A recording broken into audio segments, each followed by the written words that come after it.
What's up, guys, and welcome back to the Tim Sports Talk, and we got the Sunday night football game, Dallas Cowboys versus the Tampa Bay Buccaneers. My Skins won earlier today. The Eagles won. The Giants won. All of a sudden, the NFC least has now have 4 dubs on it. Wow, oh wow. Like, who would have saw that coming? I know I did not, but it is a fact. It's just what happened. Meanwhile, in Tampa's division, the Saints took out the Falcons in a nail-biter. That one came down to the wire, and then Carolina also lost to Cleveland, so Tampa with the win can move atop the NFC South to tie it up. What up, DRG? Redskins, man, let's go Bucks. That's right, baby. What up, Pro Tech? Hope you had a good time. Pro Tech was at the game, so I hope you enjoyed that one. Nice, got this one in the bag. Yep, what autismo? We are all Bucks fans tonight. You ain't lying. You ain't lying. Got myself an ice cream sandwich. Put this back, and we'll be ready to start this stream. The game, I believe, is 8:20, so we got a little over, or just about 8 minutes until kickoff. I basically won my fantasy game. I think I'm losing in, like, all my fantasy, but it's because I had Matt Stafford in a couple leagues. Obviously, he flopped. I had Allen Robinson starting a couple. They didn't target him, so I got a couple of guys on the bench that I can readjust. It went fine, so I'm fine going down 0-1. I still think my team is solid in the long run. Looks like the Commanders have a number 2 wide receiver. Yeah, I mean, all 3 wide receivers had a really good day. Obviously, all of them scoring a touchdown, right?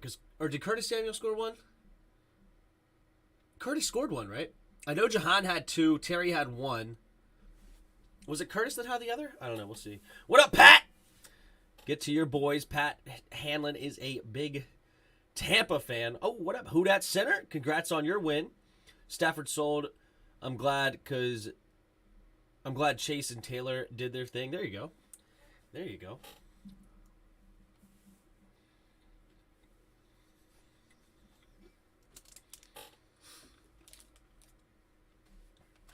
There you go. We had a great turnout for the Skins game today, obviously. That was awesome. We'll see what we can get going here for this one. Well, all that later, true. Another 1:20 game for me with work tomorrow morning. Not fun. Oh, 1:20 a.m. over there in the UK. Ouch town. Ouch. Is that really when the game starts is 1:20? Wow. That's brutal. That is brutal. Ooh, are they singing Want That Sunday Night?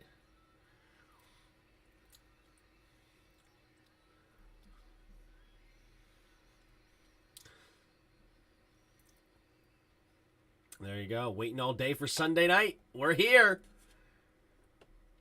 And we are in Arlington, Texas. Jerry World. Will Jerry World home opener be stifled by the greatest of all time? Or will they be able to take down the good old QB number 12, Tom Brady? I don't know. I think it's going to be a long haul for them to take them out. I'm not super high on Dallas this year. I'm really curious what their offense is going to look without, it's going to look without Amari Cooper. Now, that to say, I don't think that Dallas has 0 chance, but I just don't like Mike McCarthy. And some of their defense is not great. Of course, they have Micah, who's a stud. Lawrence is solid. They have some pieces, but I don't know if they have a complete defense. But they do have a tremendous defensive coordinator in Dan Quinn. So we'll see how they look tonight. Obviously, Micah Parsons, Defensive Rookie of the Year, a Defensive Player of the Year candidate going into this year. He was arguably in that conversation last year, considering he only rushed the passer, I think, around like 200 and something, like a little over 200 times, but he was also in coverage 200 times, and he still had double-digit sacks, still all over the field, wreaking havoc, getting pass deflections. I don't know how many interceptions he had, but he was a part of a lot of turnovers. That Dallas defense led the league last year in turnovers. They're going against the Tampa Bay Buccaneers, though, who have a really good front seven still. I believe they lost Sue, but they got Shaq Barrett. They still have Vita Vea. Tremendous linebacker duo with Devin White and Levante David still. It's their secondary that's not great, but no Amari Cooper is going to be tough for Dallas Cowboys. We'll see on that front. As far as Tampa's offense, Tampa is coming lock and loaded. Other than their offensive line, that's going to be a big question mark. How will that offensive line hold up? Similar to how the Rams, after they lost their left tackle, Notaboom did not look great against Von Miller. It's these three middle guys I believe they replaced. I think Donovan Smith and Tristan Wirfs are still here for Tampa as far as their tackles are concerned. Excuse me. But their interior of their offensive line is the question mark.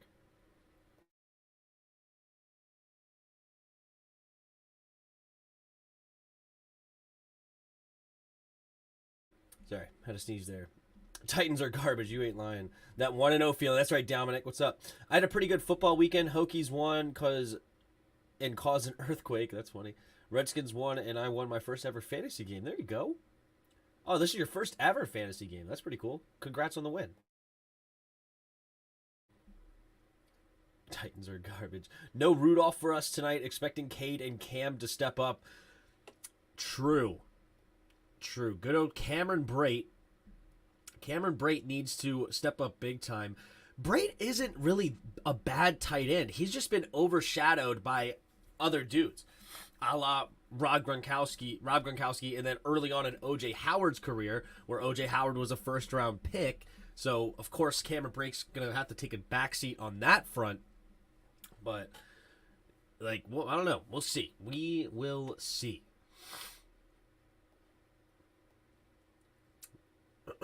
Is my thumbnail good? I know, on Thursday night, my thumbnail was not good.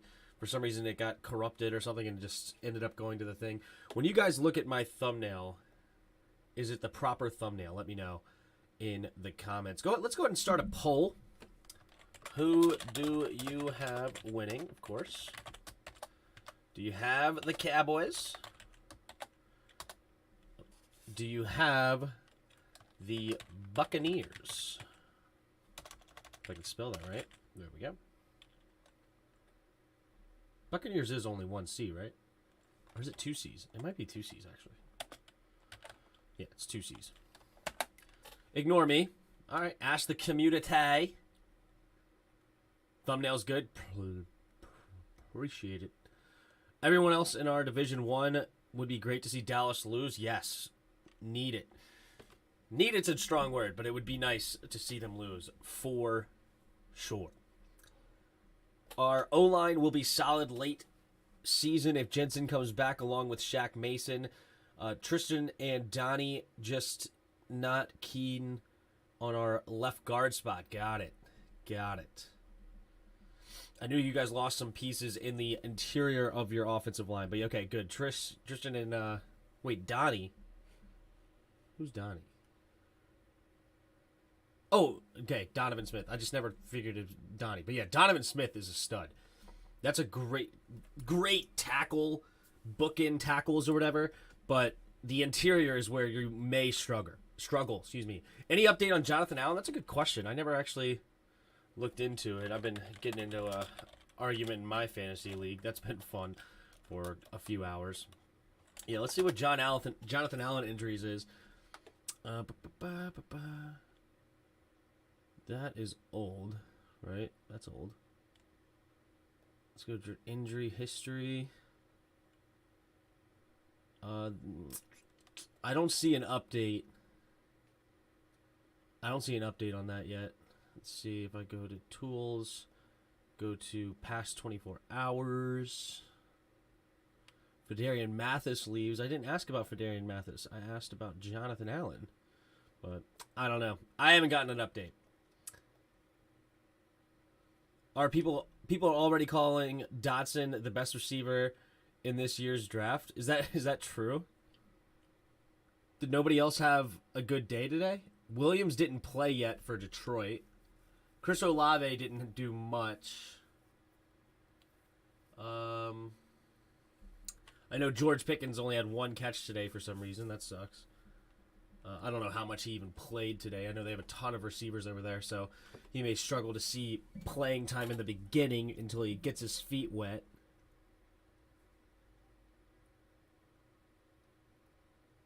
Christian Watson. What did Christian Watson do?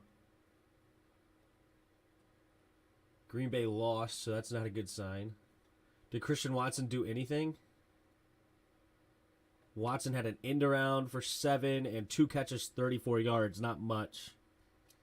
But you know what? It's funny because, like, you know, Jahan Dotson didn't have a bunch, but he had 2 touchdown passes. So people are like, oh, he's great, you know, over these other guys. But, you know, it's okay. I mean, he had a good game, and I'm happy about it. I am not hating on him whatsoever. It's just, you know, he technically only had 3 catches for 40 yards, but 2 of them for touchdowns, so that helps.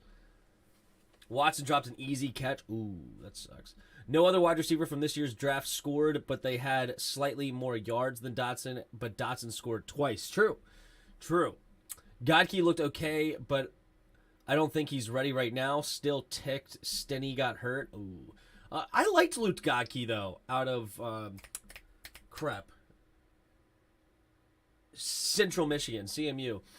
I liked Luke Godke coming out. I thought he could be a great guard in this league. I don't know. We'll see how they coach him up and how well he matches up. If he's playing your left guard, though, I think you could be a lot worse at left guard. That's just my opinion on it. Based on how I scouted him, I thought that was an interesting guy that could come in and to be a guard. Titans are so bad. The Jags are going to win their division this year. Yeah, because the Colts tied with Houston. The Colts tied with Houston. That is too funny. But the Titans also got Saquon Barkley. Like, Barkley is still no joke. You know, like, if Barkley is going to continue to stay fully healthy, he is going to be a force. He's only like 26 years old, I'm pretty sure. And he's one of the most talented running backs in this league, if not the most talented. He is that good. There's a reason he went pick number 4, I believe, in that draft. Or was it pick number 3?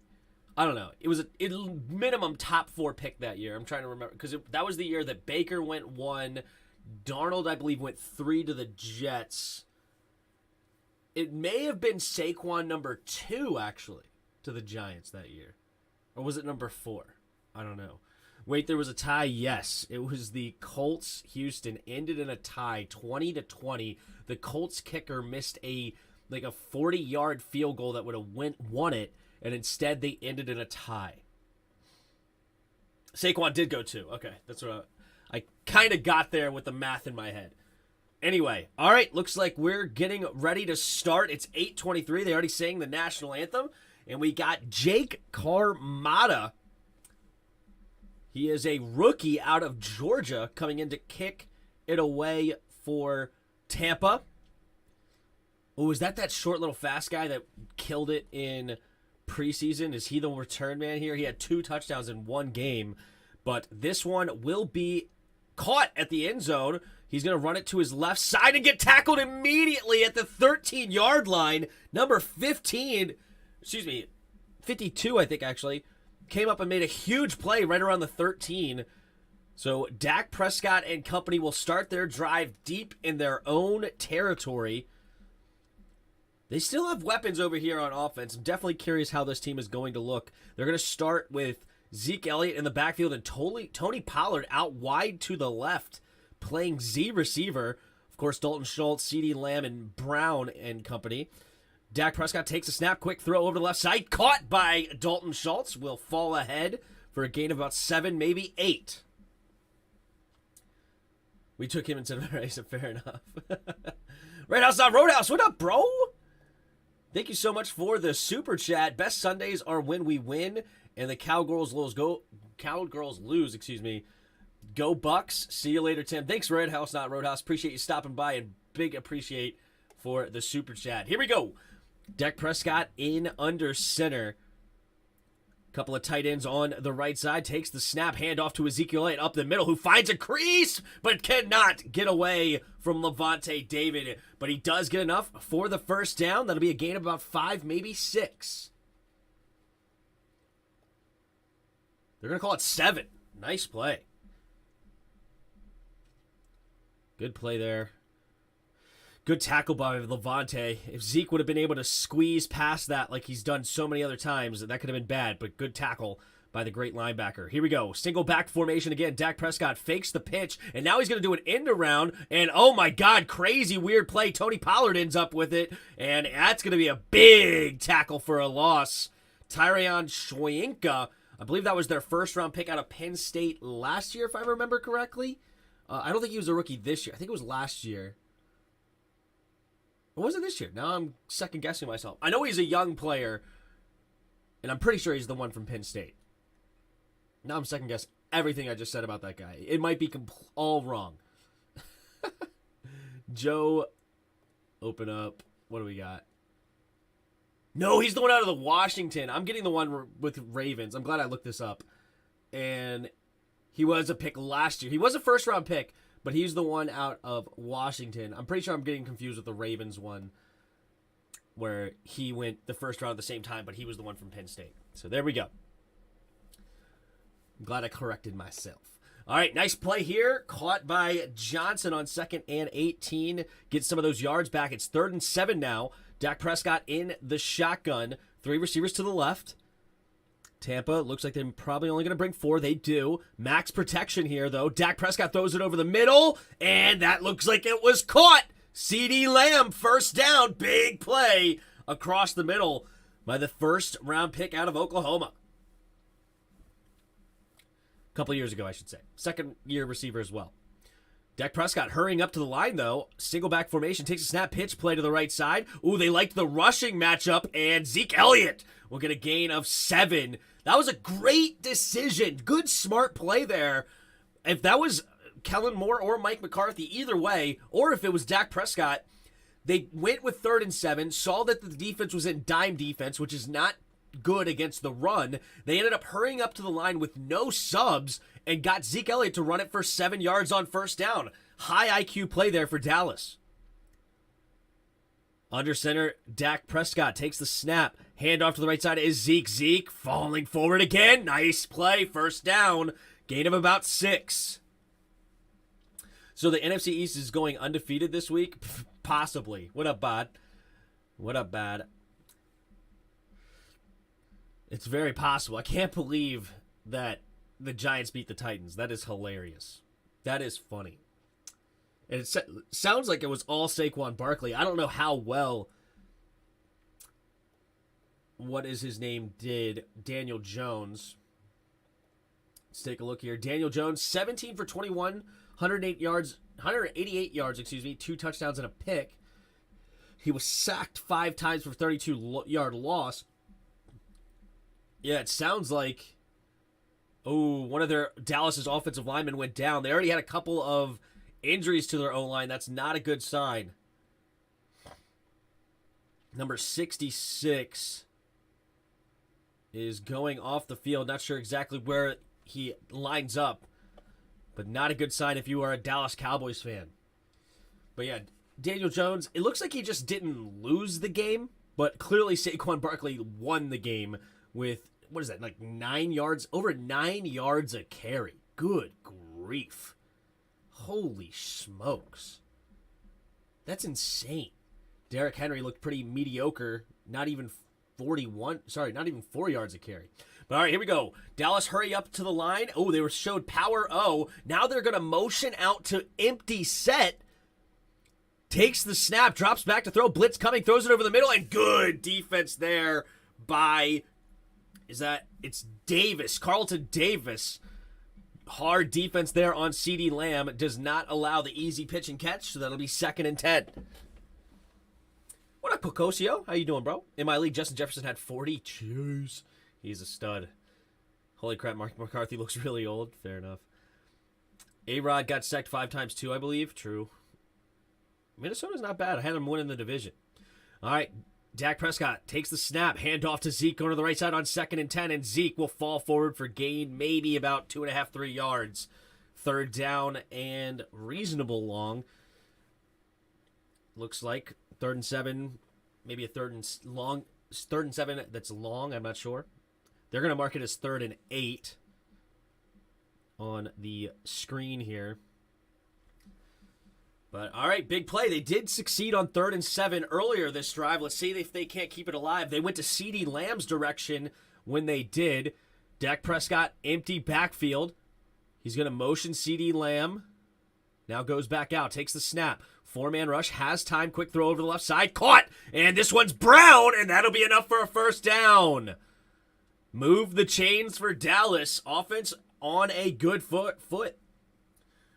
You called a good game today, Hale. Thanks, man. Appreciate it. Y'all suck defense. Appreciate the kind words always. Thank you guys. If you haven't already, hit the sub and the like button underneath. Hit the like button. Don't forget to like it. If you come by, even if you're going to stop by for a few seconds or a few minutes, hit the like button before you roll out. Here we go. We got a weird formation here. Fakes the pitch. It was a wildcat formation, but the Tampa Bay Buccaneers sniff it out. And it is Hall that makes the tackle for loss.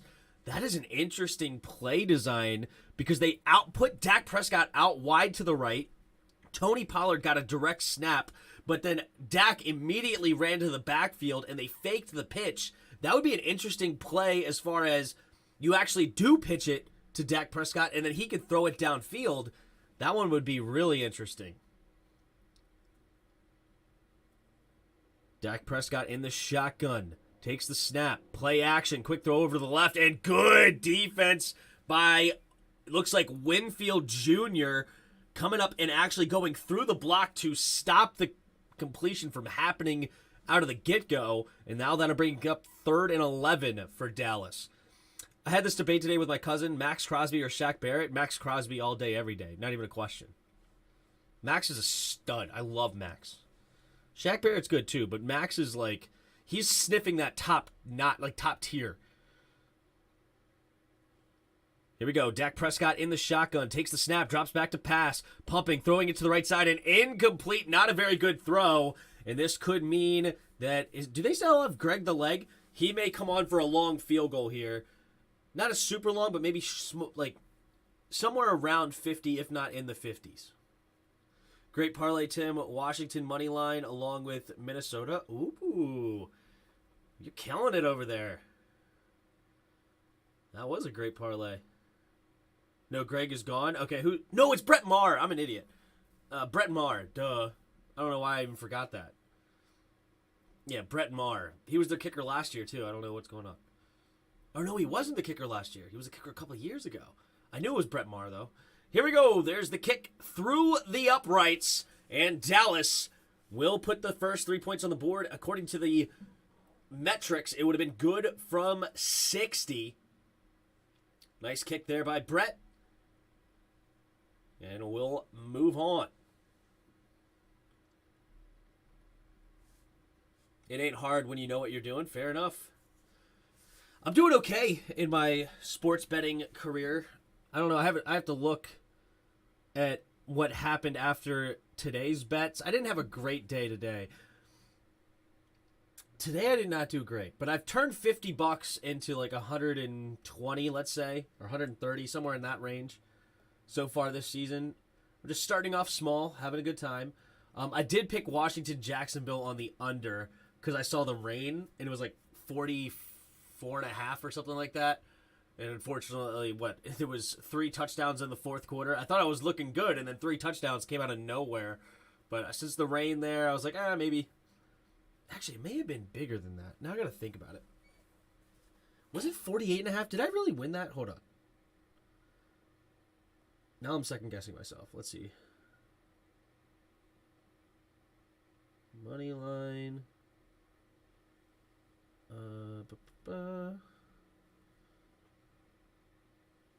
No, apparently I got it at 43.5. That's not good. I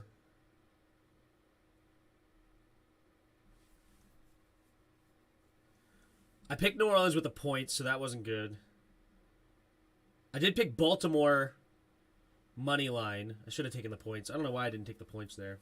I think I made that bet when I was like in the mode of just betting money lines, and then I did take San Francisco though. That one hurt. So today I lost a little bit of money. But oh well. What are you going to do? Great, nice and easy. That's fantastic. My advice, stay small and enjoy. True.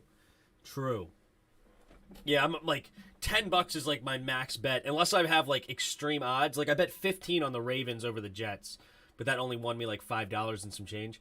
But most of my bets are between $5 to $10, and just letting it grow, man. Letting it grow. Greg the Leg week 1 versus Tampa was great. Oh, that's right. Last year he stunk. What's going on there, Hassan? How you doing?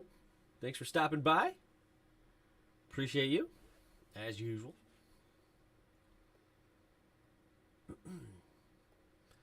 Alrighty then. Here we go. There's the kick for Dallas, and it will be a touchback. So Tom Brady will start season number 22, if I remember correctly. Number 22 of his career. One of the oldest players in the league. But he was tremendous last year. Had over 40 touchdowns. Still looked really good, even at this age. He's also got a ton of weapons again. Godwin's playing tonight. Of course, he still has Mike Evans, who just gets 1,000-yard seasons like it's nothing. And then they also added Julio Jones, but he's not on the field right now. Ooh, false start by Cameron Brate, the tight end. Not the start you wanted if you are Tampa. Tim, why do you have Mando on your bed? Mando. Ruba. Good old Ruby. She is zoinked right now. She's just loving it. All that Manny has to be calling his name to hang up the cleats. Right? Here you go, Tom Brady. In the shotgun, 1st and 15, puts a man in motion, takes the snap, quick throw to Godwin. Godwin catches the screen, has room to run, still going up the sideline and pushed out of bounds. Big first play. There goes Chris Godwin. Chris Godwin obviously had a tremendous first year, maybe even a second year, I can't remember. But now he's dealt with injuries the last couple of seasons. But now he looks back and they go to him right away. And great block there by Donovan Smith on Trayvon Diggs. It was the safety, number 6, who came up and made the play for Dallas to push Godwin out of bounds. Here we go. 1st and 10 at their own 44-yard line now. 2 tight ends on the left side. Takes the snap. Handoff up the middle is Leonard Fournette. And Leonard Fournette will go maybe a yard or 2. So 2nd down and long coming up for Tampa. That's who we missed last year. That's why we missed the Super Bowl. Yeah, Godwin's a stud. You got to love Godwin. But yeah, look at that last year. 5,300 yards, 43 touchdowns, and 12 picks for Tom Brady last year. At age, 43 or 44? It's insane. Tom Brady under center.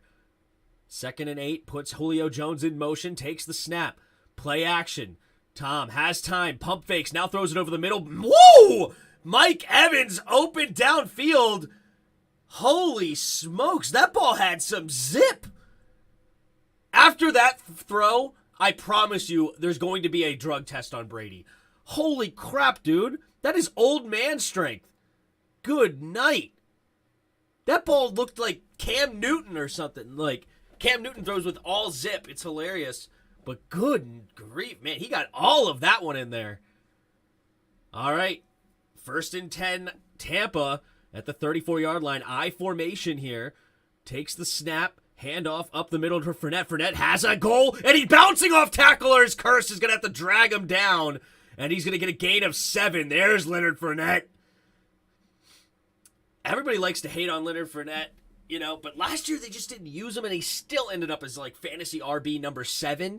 And Tom Brady threw the ball 50 times a game. Even when they were winning, they kept throwing.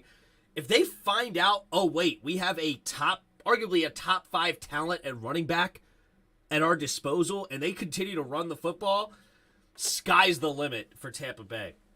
Here we go. 2nd and 3 at the 27-yard line. Motions in. Leonard Fournette is going to run forward. Not a lot of room to run. He gets maybe 1.5 yards. So it'll be about halfway. They're going to give him 2 yards on it. They're going to give him forward progress 2 yards. So it'll be 3rd and 1. Shot out of a cannon. You ain't lying, dude. Love it. Lamar coming in next year to begin a rebuild. Oh, that is too funny. What do you think of Tom Brady's final season? I don't know. I'll believe he retires when I see him go to the podium and actually retire. Until then, I don't believe he's going to retire. I think he wants to be the oldest man ever. Here we go. Tom Brady takes a snap, handoff to Leonard Fournette. Oh, nice play by Lawrence, beating the offensive line. And that's going to probably force a field goal here by Tampa. Let's see what they decide to do. I believe they had Suck Up last year. Now they have this young kicker. Do they trust him? It's not the craziest length field goal. It's probably right around 50 yards again for the young kicker. Let's see what they give him a shot here. They do. Oh, they do still have Suck Up. I guess the other guy's a punter, must be. Oh, that's right. You said you took him instead of a Reza. He must be the punter. Okay, so Ryan Suckup is again the kicker. This one's from the right hash. 44 yards out. The snap, the hold, the kick is up, and the kick is good. Almost blocked, but it's good from 55 yards. So tied up 3-3. Mike Evans took a mean shot to the head. Ooh, I didn't even notice that. Browns got a kicker? Really? I thought you guys had a young kicker like McLaughlin or something. Who do you guys got now? Not Suck Up. I thought we got the young guy. Where's Johnny? Not Suck Up. Not another season of him. That's too funny. 10 years from now, the Super Bowl will be Brady versus Archie Manning, right? I mean, you saw what he just did on that throw. That throw looked like it came out of freaking Josh Allen's arm. Like, he does not have a lack of arm strength. This isn't like Peyton Manning fading into his 40s, where Peyton Manning had that neck surgery and just like nerve damage where he just could not throw the ball anymore farther. Not that Peyton Manning was really known for his arm strength anyway. Like, Peyton Manning was just way smarter than you. That's how he just destroyed you. But that thing had some zip. We got a rookie kicker, Cade York. He was 3 for 3 today, and his final kick was a 60-yarder. Wow. Good for Cade. We all know Brady can play till he's 50. Yeah, so now it's just a matter, I agree. It's now just a matter of want to. Will he want to or not? 'Tis the question.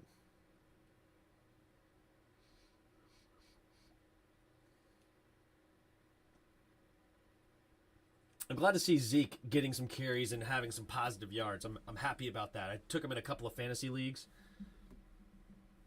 That's good. I'm happy. I'm happy.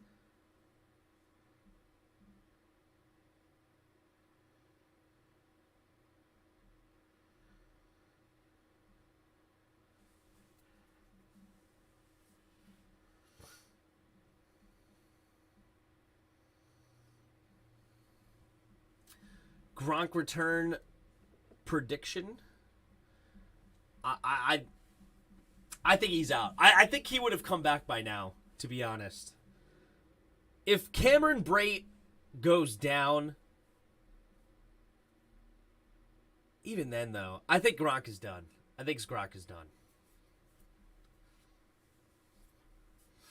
Brady playing with rookies who weren't even born when he was a rookie. I know, dude. I know. It's crazy, dude. Yeah, if you're 20 years old in the league right now, which there might be a couple, but even 21, yeah, you could be born in 99 and not in the league when he got drafted. That is insane. There's the kick. And this one will not be returned. So 3-3. Cowboys get the ball back at their own 25-yard line. You think Jamin Davis will step up for you all this season? I thought Jamin Davis, I mean, I didn't have any real complaints. I don't remember him doing much positive either off the top of my head. But overall, I think Jamin's okay. It's going to be tough for him to live up to pick number 19, though. Week 16, I'm guessing. You think he just comes in for the playoffs? That's funny. Dak Prescott under center. 2 tight ends to the right. One goes in motion, takes the snap, handoff to Ezekiel Elliott on the left side. A little hesitation, but he's going to find a way to fall forward for 7 yards. Keeps churning those feet. Ezekiel Elliott with another nice carry. 5 carries, 27 yards, a little over 5 yards a curry. I'm so glad it's just you, Tim. What's up, Roger? How you doing, bro? Thanks for stopping by. And I know, you and Jarris definitely, it's like oil and water, right? But it happens. Dak Prescott in the shotgun. Takes a snap, drops back to pass. And, we're going to have a flag here. Looks like potentially a false start. Yes, it'll be a false start, unless it's a legal motion, I guess. Nope. False start. Offense, 5-yard penalty. Move them back. It'll be second and 7.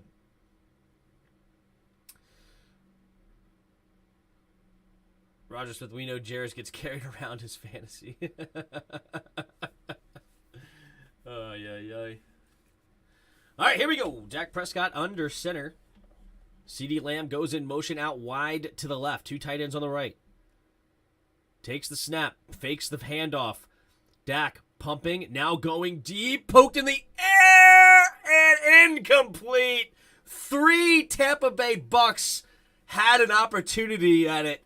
And it hits the ground harmlessly. It looked like Dean, David, and maybe Winfield. I'm not sure. David was the one that got an initial hand on it. Poked up in the air. It was Shaq Barrett out in coverage. Excuse me. It was David who got the hand. Barrett hit it. And then Dean couldn't rally it around. Oof. Tough one there. What's up, John Jansen? Dak Prescott steps up into the pocket, 3rd and 8, pumping, and he gets hit from behind, and they're going to say incomplete pass. Dalton Schultz does pick it up and run it for a first down, but the play was called dead.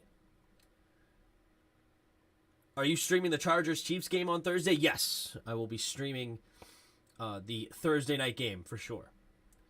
So was anything said about injuries, Allen and Mathis, or anyone else? I tried to look up earlier the Mathis injury, but I didn't see anything. Let's see here. We'll update as it's known. Right now it's just questionable with knee with Mathis. It doesn't look like it says anything about Jonathan Allen. So as of right now, I do not have any information to update you with that. All right, here we go. So this looks like it's going to be a punt coming from Anger.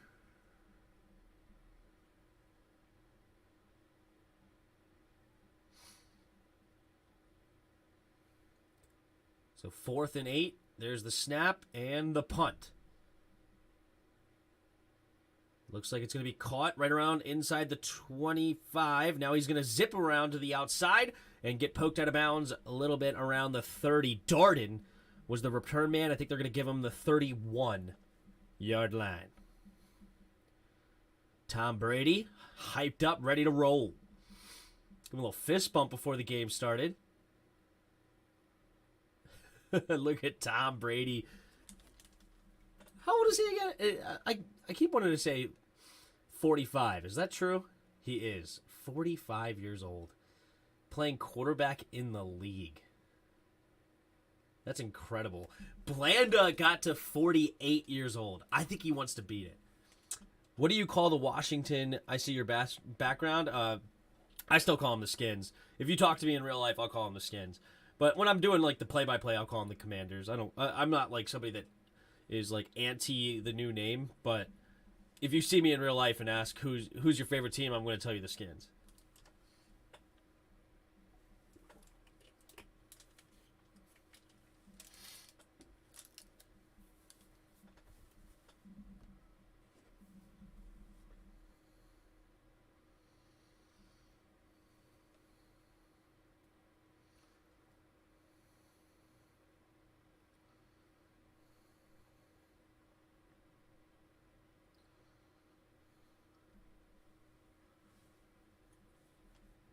He looks like a guy who's never gonna get bored. What a legend, right? 45 years old, still wanting to play in the NFL. That's insane. Oh, shoot, I should make this. I'm sorry. Nobody told me I didn't set up the StreamYard here correctly. Come on. A rookie mistake there, Timmy boy. Rookie mistake. Jason Garrett was biased when picking tonight's game. Oh, did he pick Dallas? That's funny. Or was he biased against Dallas because he was mad he got fired? Ooh. Interesting. I picked the Bucs. Let's see what you guys said. I put a poll out there, and 30 votes in, and 77% of you picked the Buccaneers.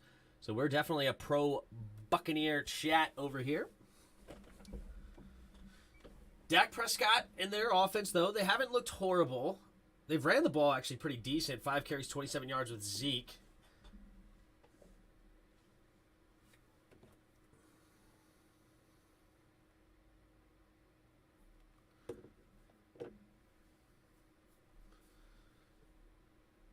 Yeah, I don't know. We'll see what they do on their second drive. Yeah, check Discord. Okay.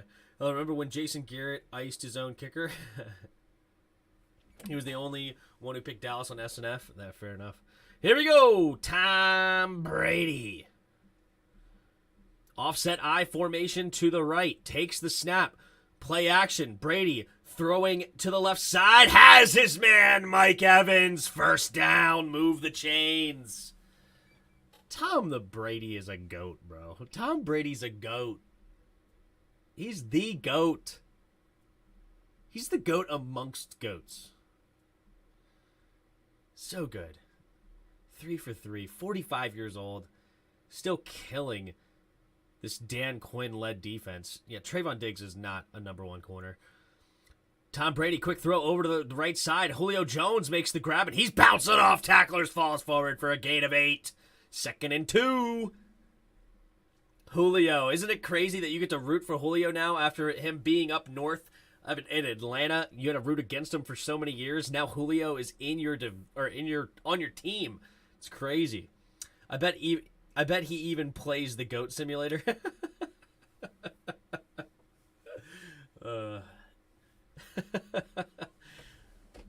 Here we go. Heavy formation. Takes the snap. Handoff to Leonard Fournette. Running to the left side. Has a big gaping hole. And Micah Parsons has to run him down. Big first down for Tampa. Uh-oh. Micah Parsons gets up, moving that left shoulder. Looks like it might be taped up. But he gets up. He's okay. He's still playing. Man, he had to come all the way across field to chase him down. Great running there by Tampa Bay. Trayvon Diggs was overrated. You ain't never lie. It feels weird rooting for a guy I never liked. Yeah, Julio, I make sense. Leonard Fournette, 27-year-old running back out of LSU. Still young. Fournette motions out wide, so it's empty backfield set here for Tampa. Takes the snap, 4-man rush. Micah Parsons blitzing, doesn't get there, but overthrown, looking for Mike Evans. Not Tom Brady's best throw, unless he was just trying to get rid of it. Because otherwise it looked pretty dangerous. It looked like Mike Evans was double covered. No way to get him the football. That may have just been a high IQ throwaway with Micah Parsons coming in around him and knowing he just had to get rid of the football. Otherwise the timing would be way off. But I might be thinking about too much. But he's the GOAT. It could happen. Offset I formation here. Takes the snap. Handoff to Leonard Fournette. Up the middle. Leonard Fournette will still get pushed forward. The pile's getting pushed forward. And he looks like he'll get a gain of about 4. 3rd down and 6 coming up for Tampa. They are inside Cowboy territory. So this will be most likely 3 points either way. Tom Brady in the shotgun. 3rd and a long 5 here. 3 receivers to the right. Empty backfield set. Brady takes a snap. 4-man rush. Quick throw over to the right side. Looking for Julio on the slant. Good defense there by number 3 all over Julio Jones. And that will force the field goal. Who's number 3 for the Cowboys? That was good defense. I respect it. He was all over Julio. Brown. Number 3 for them is Anthony Brown. Solid play by Anthony. All right. 38-yard field goal attempt here for Ryan Sukup from the left hash. All right, the snap, the hold, the kick is up, and the kick is good. 6-3. Tampa Bay takes their first lead of the game with 1 minute and 6 seconds left. Keep on moving, baby. Dak Prescott warming up on the sideline. They have him throwing quite a bit. 9 throws already in 2 drives. Not bad. Brady looks younger than Dak. Actually, that might be true. If you stood Dak Prescott and Tom Brady next to each other, it might be hard to say who's younger. That actually is funny. But who smells better, Pat? Who smells better? You got to ask the correct questions. Very important questions here being asked by Bod. Of course. Of course.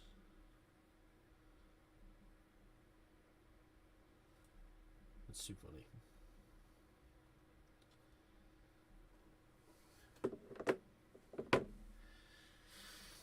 Probably Dak because he doesn't kiss his kids. What?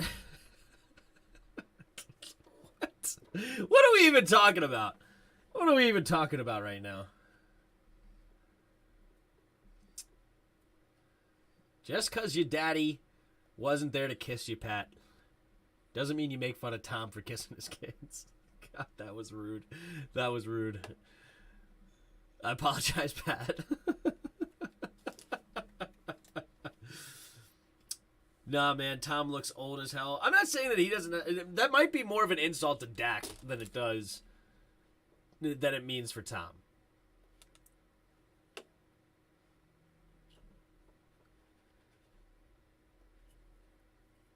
I don't know. I guess he doesn't look that old. He doesn't look that old.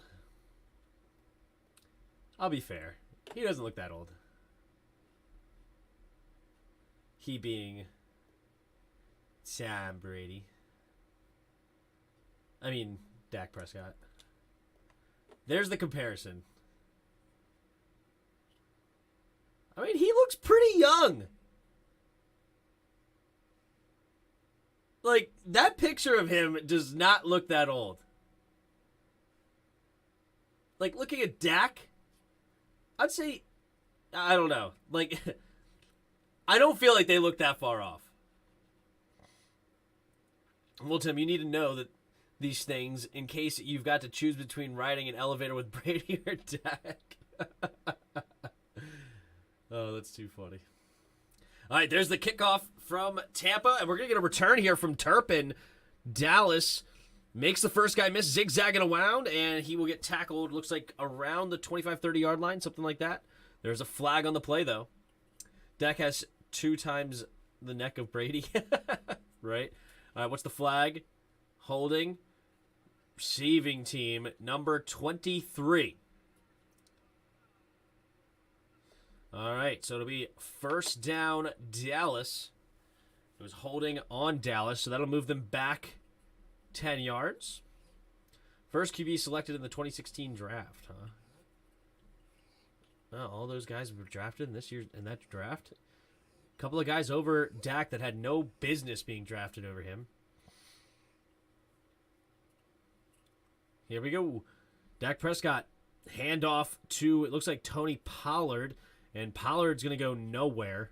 He does fall forward at the end, though. Maybe they'll give him 2, depending on when they stop the play.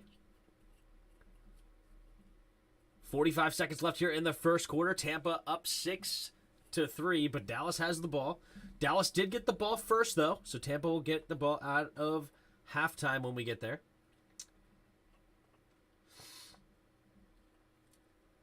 Well, there were a lot of folks who didn't think Dak could play. True. Takes the snap, drops back to pass. Quick throw over to the right side. Caught by Dalton Schultz. And it'll be a gain of roughly 5 yards. So 3rd and 4 coming up for Dallas, but that will bring us to the end of the first quarter. Tampa Bay 6, Dallas 3. Take a look here at the stat sheet. Tom Brady. Oh, wait, they're going to try to run another play? No. Okay, end of the first quarter. Tom Brady, 4 for 6, 71 yards. Dak Prescott, 5 for 10, 48 yards. Rushing right now, Fournette has 6 carries, 32 yards. Zeke Elliott has 5 carries, 27 yards. Not bad. Leading receivers for each team. You got Mike Evans, 2 catches for 39 yards. And CeeDee Lamb with 1 catch for 16 yards leading Dallas. Leading ball tacklers right now, you got Levante David for Tampa Bay. He also has a pass deflection in this game. And leading tackler right now for Dallas is Curse.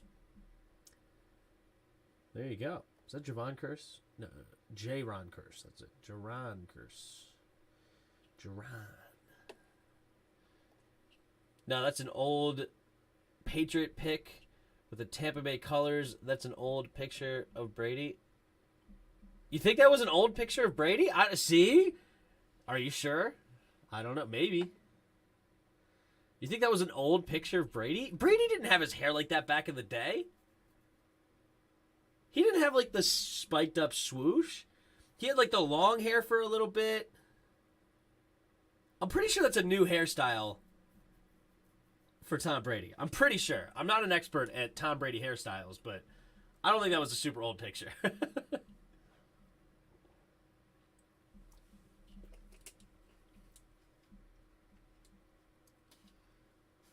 Roger, you're crazy, Lol. What up, Timothy Lomon?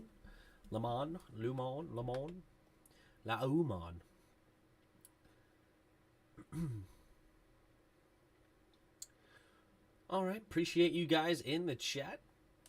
We got 24 of you with 20 likes. Man, that's awesome. That's a great ratio right there. Hopefully we'll get some more love on these Thursday night streams or Sunday night streams eventually, but for now, I'm just glad of the people that we have in the chat. Okay? You guys are awesome. All right? I'm a little 20 viewer Andy. That's what they call us. 20 viewer Andy. We did a great job on today's stream. Like, you guys helped out big time. We had over 100 new subscribers today alone. 100 new subscribers. That's pretty incredible. I don't know how many the most is ever, but we did a good one there. The chat was hoping for our game, though. Don't know where Pig was, though. Oh, yeah, Dr. Pig. Dr. Pig didn't stop by. I wonder what he's doing. You had 9K viewers today? Well, I had 9K views. We had, between the two of us, we had like 1,200 live viewers at one point, which is insane. Like, that's awesome. You had 450? Yeah, I know. We got over 500 in this one. Maybe even over 600. Brady, quick throw, pumped in the air. Ooh, looking for CeeDee Lamb, but he does not come down with it, and that'll bring up 4th down. I'm telling you guys, they are going to miss Amari Cooper. That's my take. I think they will miss Amari Cooper. CeeDee Lamb, I don't know if he's the guy, dude. I don't know if he is that kind of a dude. Dagmaster12 says, solid stream. Thanks, bro. Appreciate you stopping by.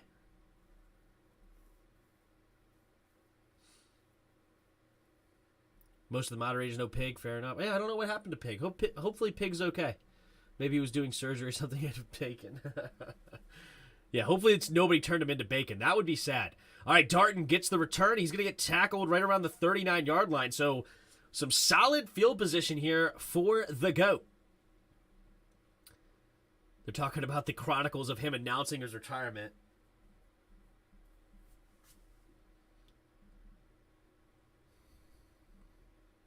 And then Todd Bowles is the head coach. I always forget that Bruce Arians is not the head coach, but Bruce Arians was old as dirt. He was like 72 years old. Your Commanders fan base is going crazy on the weekends? Yeah, they kill it over here, man. They kill it. All right, here we go. Offset I formation. Takes the snap, handoff up the middle for Leonard Fournette, and Leonard Fournette will jump over the pile, basically, and get a gain of about 5. Good old Leonard Fournette. 7 carries, 38 yards.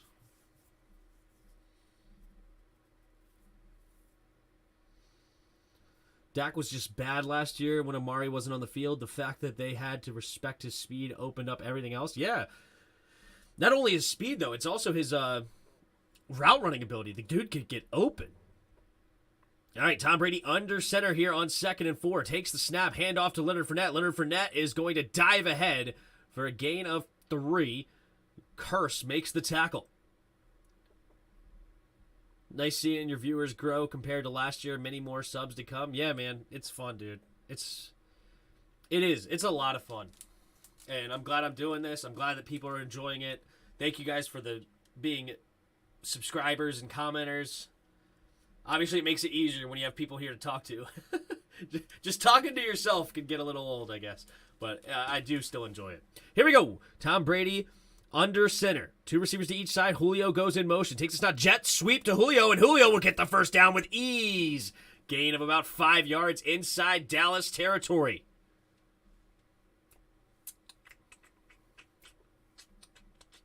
I think you'll get more viewers the more that the Washington Commanders win too. True. Yeah, my biggest game last year on my channel alone was 900 and some change in the Atlanta game that came down to the wire, and we still weren't a bad team yet, and people still had hope. That was fun. But yeah, already week 1 hitting basically like 600 live viewers in the game is pretty insane. Here we go. Brady. Under center. Julio goes in motion from left to right, now back to the left. Takes the snap. Leonard Fournette handed off up the middle, and he will dive ahead for whatever he can get, maybe 3.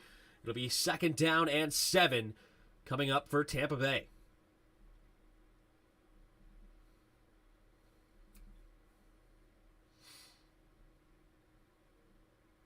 Amari didn't do much in the Panthers game, but that's what happens when you have Jacoby Brissett starting. True.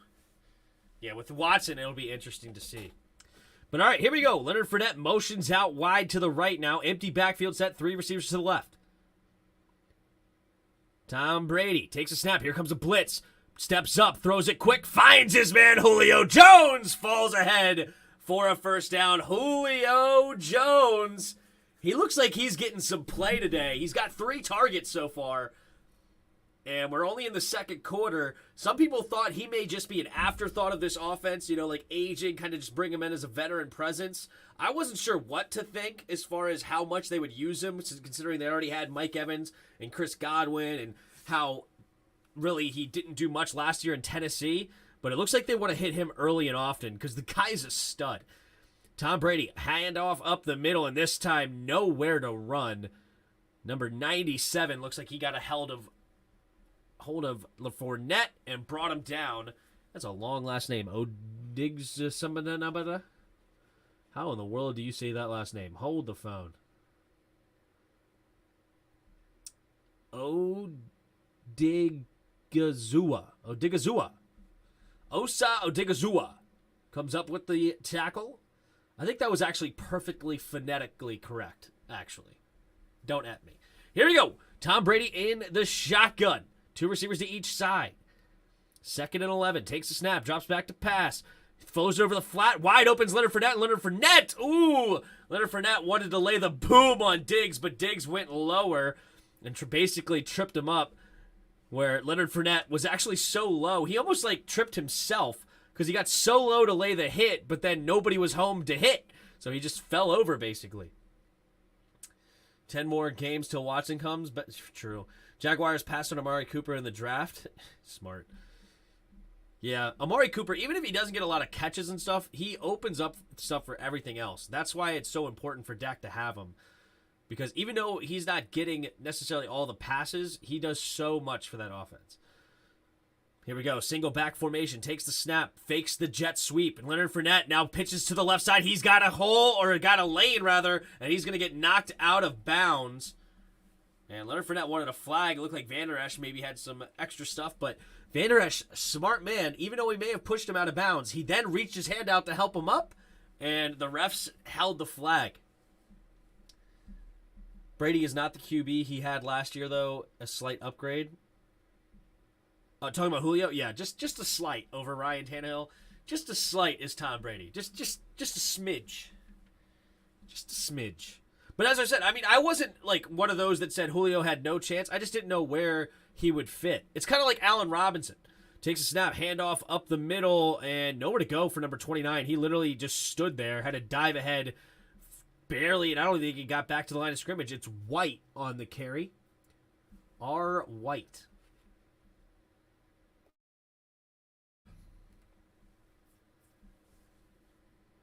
Tom Brady in the red zone passing since 2020. 58 touchdowns, 0 interceptions. Oh my goodness. Tom Brady in the shotgun. 2nd and 10. Takes the snap. Drops back to pass. Pumping. Avoids the rush. Steps up to the pocket. Finds Godwin late. And Godwin will get a gain of about 5. Lewis and company come up and make the tackle. Big short hands guy. And he is probably still fast on the straight line. Oh yeah. Julio's incredible. Like, Julio's the kind of guy that I would be okay with drafting in the first round. You know I don't like first round receivers. Julio's the example I give that says, yeah, give me Julio every day of the week. Top 5. Guy's incredible. Here we go. 3rd and 5. Tom Brady. Big play here. They're already well into field goal range, though. They're up to the 8-yard line. 2 receivers to each side. Brady puts Fournette in motion. Takes the snap. Has pressure in front, and down goes Brady. Micah Parsons gets his first sack on the year. That dude is a stud, okay? We can hate the Cowboys all we want, okay? And I do not like the Cowboys. I am nowhere near a Cowboys fan. But I am a fan of I want Chase Young to do that! Oh, look at this spin move. He looks like Dwight Freeney in Lawrence Taylor's body. Oh, my goodness. Micah Parsons, dude. I know we don't like him because he's on the Cowboys. I understand this. But this dude is too good. This guy is so good. Uh-oh. Offensive line hurt for... Who's hurt? For Tampa. I didn't see the number, so I'm not sure who is hurt. Micah Parsons is a straight-up dog. I love that dude. He plays with such tenacity, such heart, such power, such speed. If you like football and you don't like Micah Parsons, you either don't know football or you're just a bona fide hater. And if you want to be a hater, that's fine. You can be a hater because he's not on the team you like, whatever. That is cool. But the dude is a stud. No, Donovan Smith got hurt on that play too? Oh, that was Donovan Smith that got hurt? That was the one that Micah Parsons crossed up with that nasty spin move. That's not good for Tampa. That is not good. Oh, total freak. He's amazing. And, I know that some Washington fans would probably give me crap for hyping up a Dallas player, but I got to keep it real, bro. I got to keep it real. I like Parsons, man. If Cowboys fans can like Sean Taylor, I think it's okay to like Parsons. Yeah. I mean, it's that level, dude. It's that level.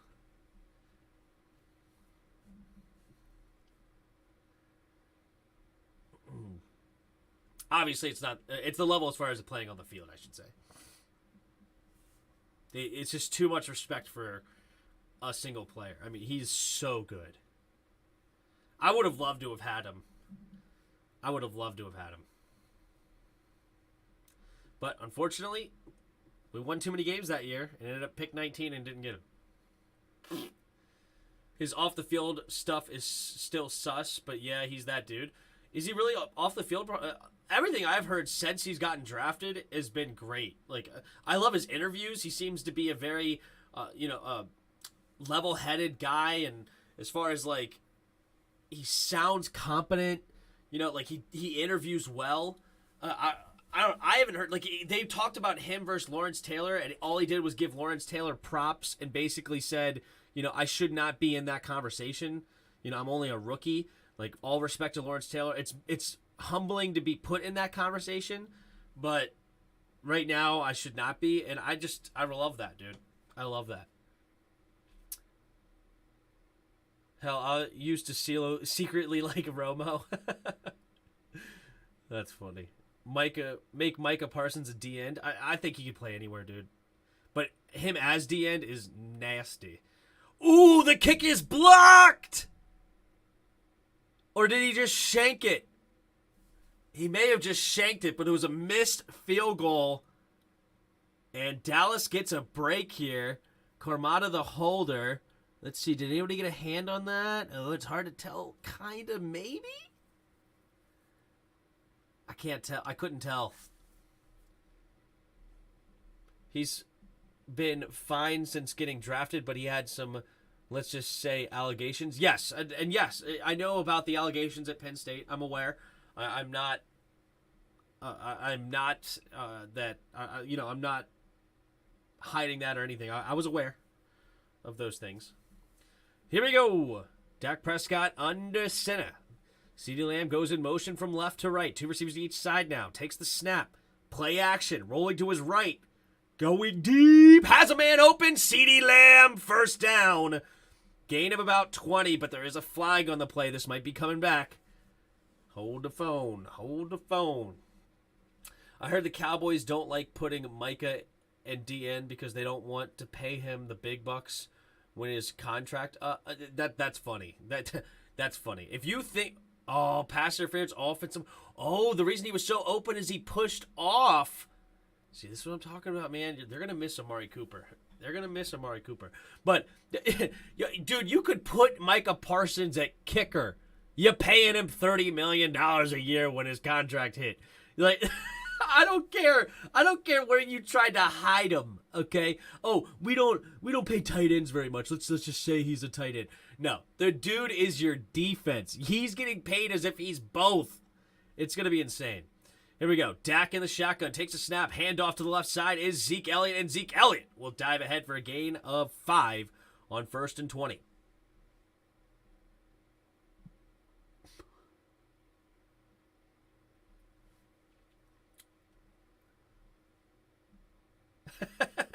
I feel you, Red Wings. I feel you on that one. Dak Prescott, quick throw over to the left side and caught by Houston. Another gain of about 5 or so. So it'll be 3rd down and 10 roughly. 3rd down and 9. Much more manageable than 1st and 20. They call it 3rd down and 10. Ezekiel Elliott in the backfield with Dak Prescott. 3 receivers to Dak's right.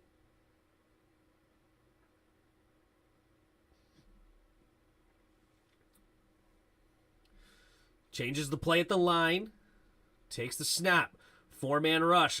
Steps up is Dak. Quick throw over to the right side. And it's intercepted by Antoine Winfield Jr. Makes the first guy miss. Second guy miss. Dancing around. Still going. Not tackled yet. And finally brought down. And Dak Prescott will get his first interception of the game. And Tampa Bay put in tremendous field position. Winfield Jr. looked like he undercut it. And I'm telling you, dudes, Dak Prescott's not the same without Amari Cooper. Talk to your boy BC, bro. Talk to your boy. That's just a horrible throw. Antoine Winfield Jr. was there the whole time. That is literally a horrible throw. Like, Winfield never moved. And 2 guys could have picked that. That was horrible. The goat of Buck safeties, Screw John Lynch, lols. Yeah, good one. But that is too easy of an interception for Dak Prescott. That was bad. They're already at the 23-yard line. Heavy formation here. Julio goes in motion. Jet sweep to Julio to the right. Has blockers in front. Gets around the edge and gets out of bounds after a first down. Gain of 12 for Julio Jones. He's got 2 carries for 17 yards. Who saw that coming? A reverse to Julio, and it works. Yeah, I mean, that's 2 reverses they've done already in this game, and Julio's made them work twice. You follow that Big Country guy? He's pretty good. Yeah, Big Country's awesome. He's giving me props. I give him props. Oh, yeah, I like Big Country. He's a cool dude. I wanted him to come on the freaking channel but he refuses. Here we go. 1st and 10 from the 11. Tom Brady takes the snap. Handoff Leonard Fournette. Leonard Fournette, nice jump step. Gets to the outside. Barrels through a tackler. And he's going to get up to the 5-yard line. Leonard Fournette is a legit running back, guys. Leonard Fournette is good. 12 carries, 59 yards right now. Dude's no joke. I hear Dak getting intercepted, and I'm like an Emperor Palpatine. Good. That was a nice jump cut for sure. One of the few Cowboys channels I actually like. Yeah, Big Country's serious. He's good. I like Big Country. He agrees with me on the Dak Prescott thing, too. Tom Brady. Under center. Offset I formation. Takes a snap. Handoff to the left side. Cuts it up the middle. And nowhere to go on that one. Good defense by Dallas. He falls forward for maybe a gain of a yard. Maybe a yard and a half. Anyone know anything about Keo Keft? Is he any good? I know nothing about Keo Keft. I've never heard of Keo Keft in my life. Should I have heard of him? I have no idea. I feel like he gives a pretty non-biased opinions on the teams. Yeah. Scooter McGruger is always Cowboys fan I can tolerate. Don't know him either. Here we go. Tom Brady in the shotgun. 3rd and 3. 2 receivers to each side. Takes the snap. Brady. Down goes Brady. Guess who? I'll give you one guess. I'll give you one guess. He's so good, man. He's so good. He's so good. Micah Parsons, dude. He's good. Yeah, he's way more polished pass rusher than Chase. It's true, Mr. Attitude. It's true. Look, he's coming off the sideline saying, yo, I got 2 on the GOAT. I got 2 on the GOAT. Here we go. Suck up. 29-yard field goal from the middle of the field. Takes a snap. The hold. The kick is up, and the kick is good. Right down the middle. 9-3. Tampa Bay on top. It's going to be like that Greg the Leg last year, but it's going to be vice versa. There we go. So it's all field goals so far. Who would have thought that? In Tampa versus Dallas, we got 4 field goals and 1 field goal missed. That's crazy. It's pretty wild.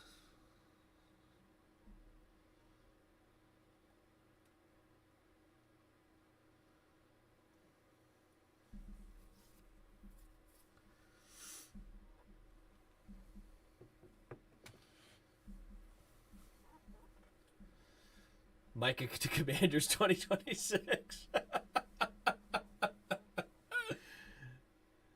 Yeah, can we somehow steal him? Is that possible? Brady roared at Hainsey and Godke. Holy crap, yeah. Dude, imagine being able to trade back for Micah Parsons. Why is Dallas so lucky? Why is Dallas able to trade back and get a guy like Micah? That shouldn't be possible. And yet it happened. Ugh. Kind of a boring game so far. We've had some turnovers and stuff. Just not any touchdowns, but I don't know. Got some sacks. Got a nice pick from Dak.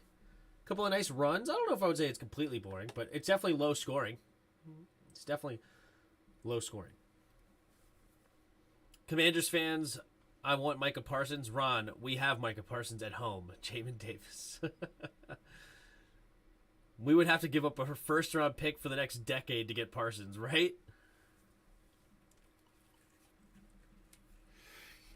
And he's dang near worth it. That's the crazy thing.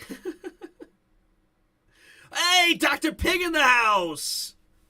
What up, Pig? Wait, Tim, you'd rather have Micah over Jamin the Goat Davis? What? Say who? I didn't say that. I mean, I would. Now I said it, but I didn't say that before. I'm enjoying it, to be honest. Obviously, I'm a bias, but Julio's a treat to watch. Yeah, Julio Had a couple of end arounds. I think he's had a catch. Maybe 2.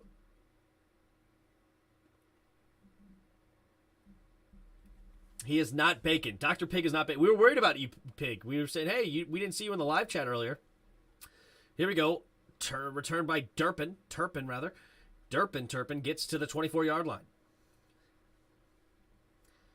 And but anyway, we were wondering, hey, we didn't see you in the chat earlier. We thought somebody may have turned you into Bacon. Glad to see you're okay. Is that Tyler Smith? Tyler Smith is the left tackle. Yeah, that's Tyler Smith, the rookie. He's doing all right.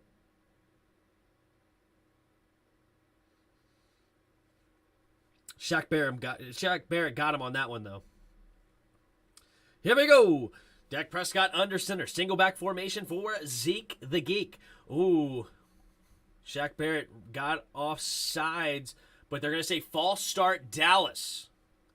Looks like Tyler Smith may have jumped a little bit. That was the knock on Tyler Smith coming out of Tulsa. He had way too many penalties over there in Tulsa, and he has his first one on the night.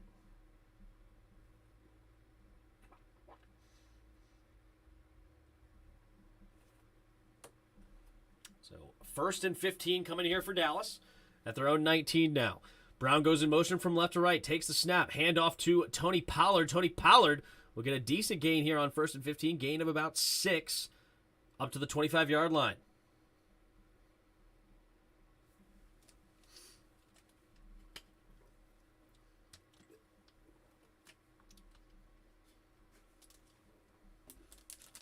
That doesn't suck. All right, Dak Prescott in the shotgun. 2 tight ends on his right.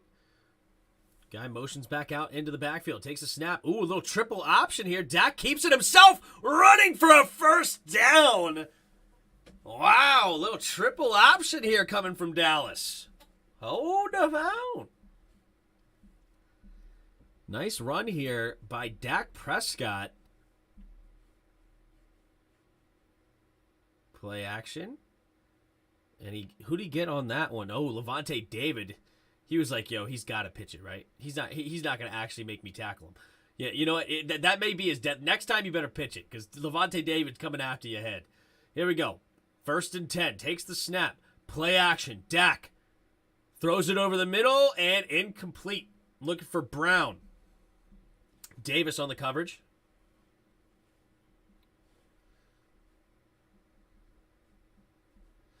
Last time Dak took over, it was nice run, but he didn't look very comfortable. True. Oh, man, if Brown just kept on running, unfortunately the route for him was to stop, I guess. But he actually ran back into the defender. Not very good. Dak Prescott under center. 2nd and 10 at their own 37. Pollard in motion, takes the snap, play action. Dak throws it over the middle and tried to squeeze it in there, and CeeDee Lamb could not haul it in. Not sure if a guy got a hand on it or was it a drop. Definitely a lot of traffic in the area. Let's take a look here. Dak threw it over the middle, and good defense. Got batted away by James Dean.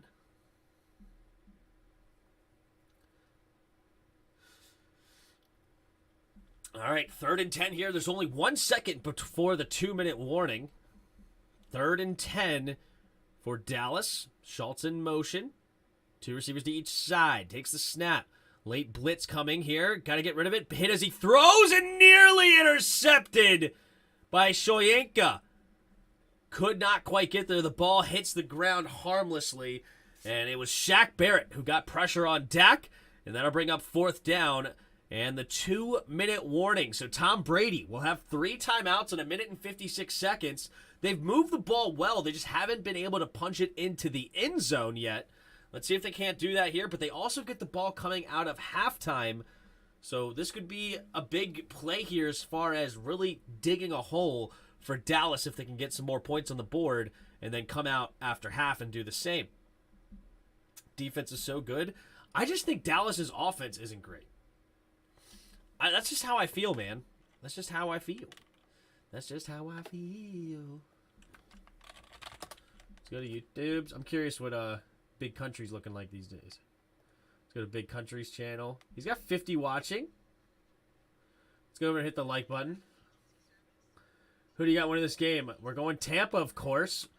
Even in his chat, he's got 60% people picking Dallas.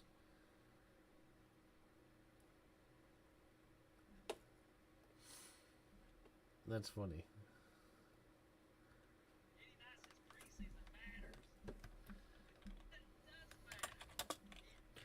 I'm going to type in his chat, Dak struggling.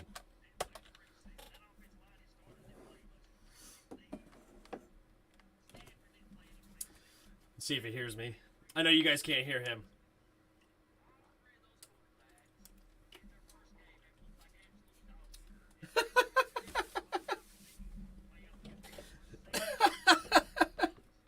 He said Dak looks like complete doo-doo-doo.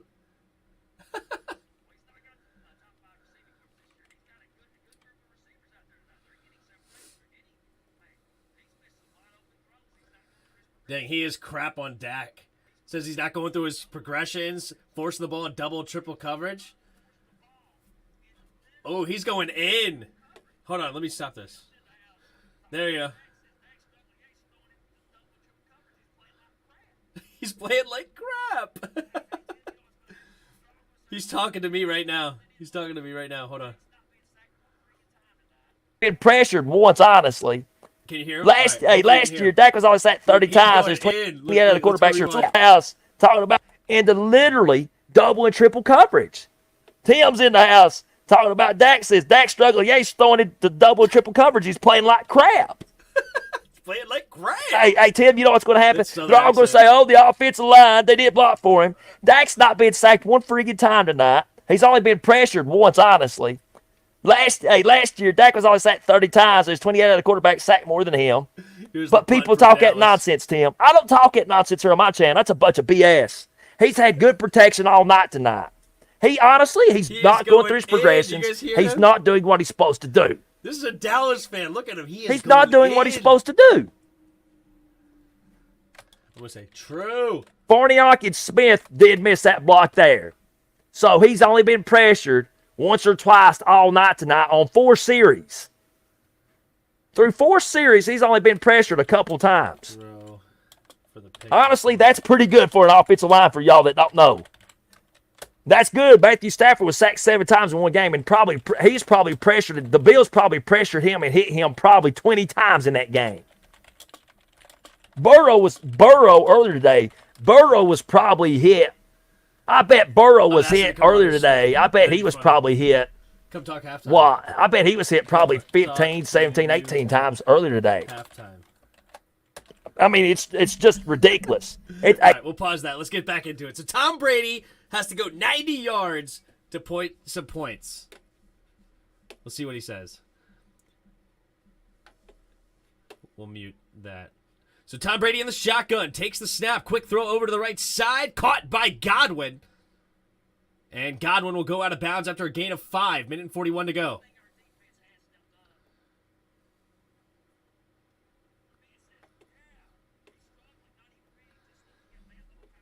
Tim, I was at the game today. We need a new stadium. Everything's broken. Yeah, it's terrible.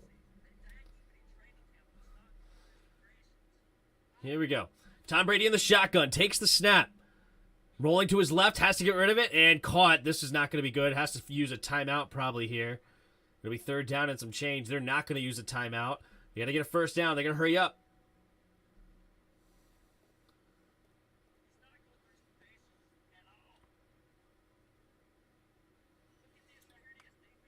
Ooh, Chris Godwin didn't catch that. Tom Brady, quick throw over the middle, caught by Cameron Brate.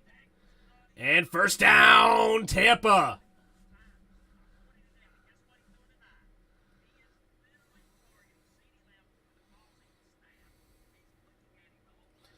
All right, Tom Brady in the shotgun.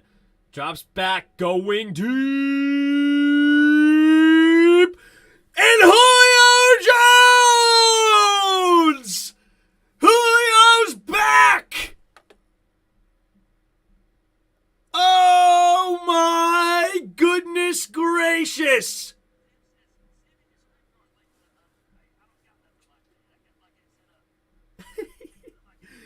Drops back. Throwing deep.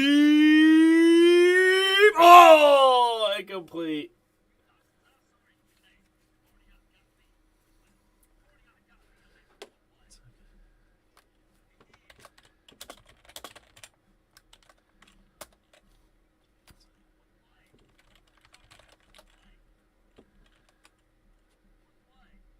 All right, we're going to get rid of his stream. All right, here we go. All right, we're back into this. All right, Julio Jones with an incredible catch. Wow. And they hurried up to the line. I don't know did he catch that? He may not have caught that. Ooh, Leonard Fournette put Micah Parsons on his butt. Here we go, 2nd and 10 at the 29-yard line. 29 seconds left. Tampa still has 3 timeouts, though. Takes the snap, drops back to pass. Tom, pump, throws it over to the left side and incomplete, looking for Cameron Brate. Now it's 3rd and 10. Tom Brady is, hot. He just dropped an F-bomb. Oh, my Lord. Tom Brady, the GOAT, ain't happy. Here we go. Julio coming back into the game. Darden will go to the sideline.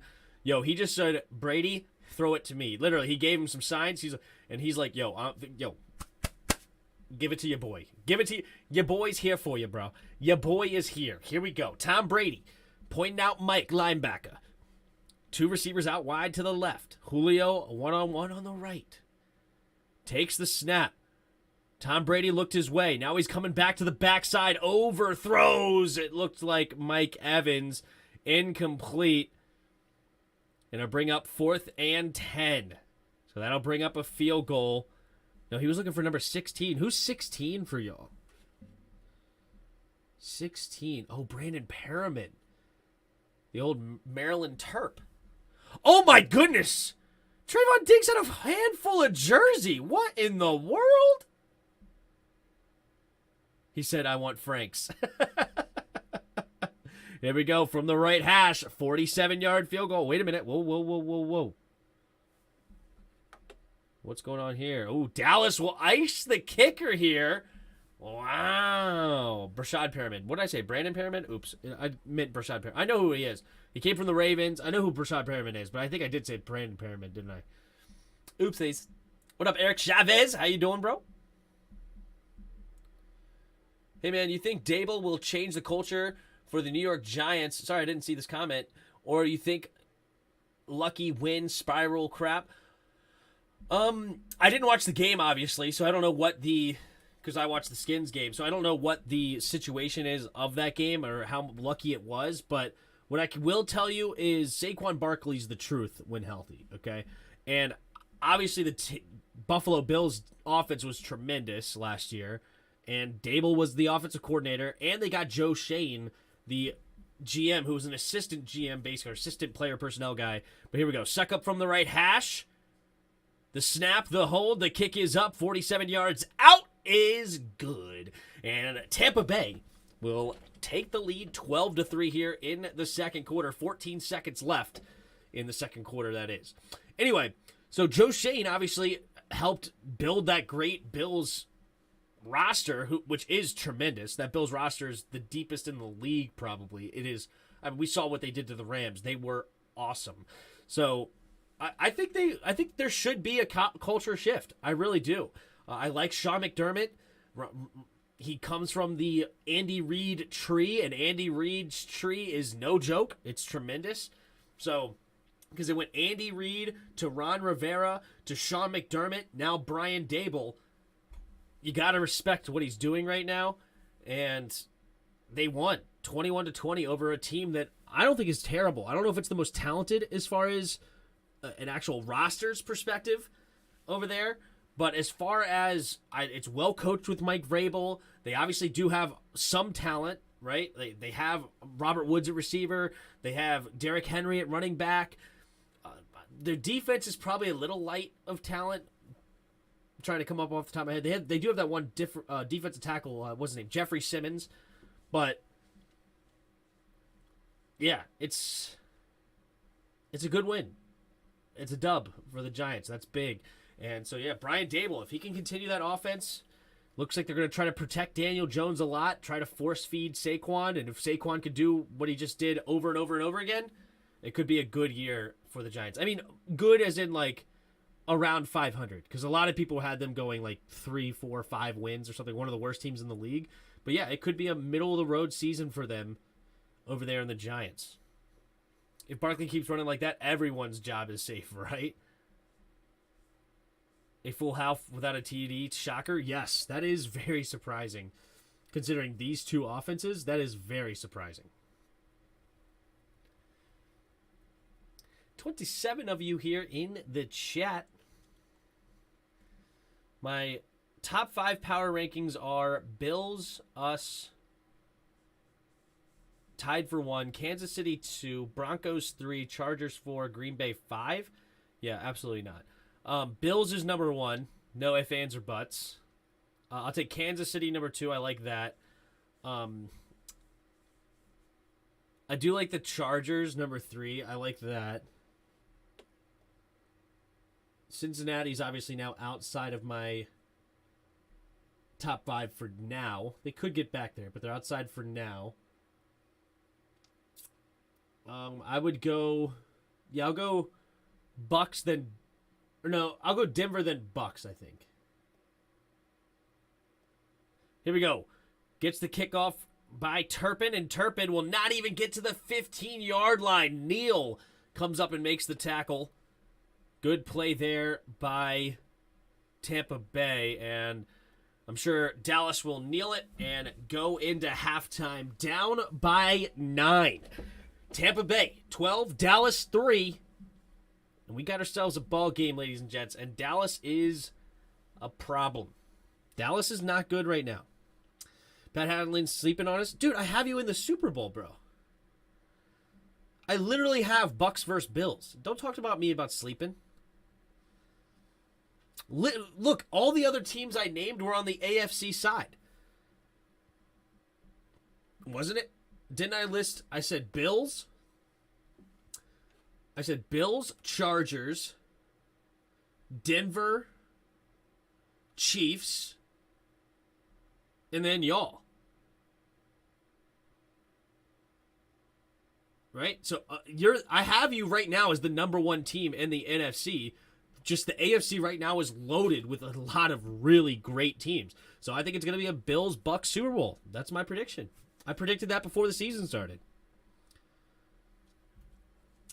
No, Green Bay lost today, and I had Minnesota winning that division.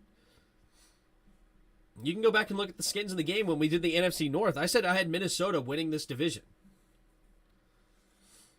G-Man Washington top 5. I like it. You know what? I like you. You should start a channel. Your top 5 is much better than my top 5. Anytime Washington gets in the top 5, I like yours better. What up? Protect. Dallas sucks. That's what I like to hear. Now, there's nowhere Barkley keeps this pace. Of course not. Yeah, he was averaging 9 yards a carry. If you have one guy getting 150 yards per game, they win in 10 games. Yeah. Is that true? It helps. I was just thinking about, like, what was Tennessee's record before Derrick Henry went down? That's what I started thinking about. I don't know if they were on pace for 10 games or not. They may have been. Probably. But, yeah, I mean, if you're running the ball with one guy for 150 yards, no doubt that helps.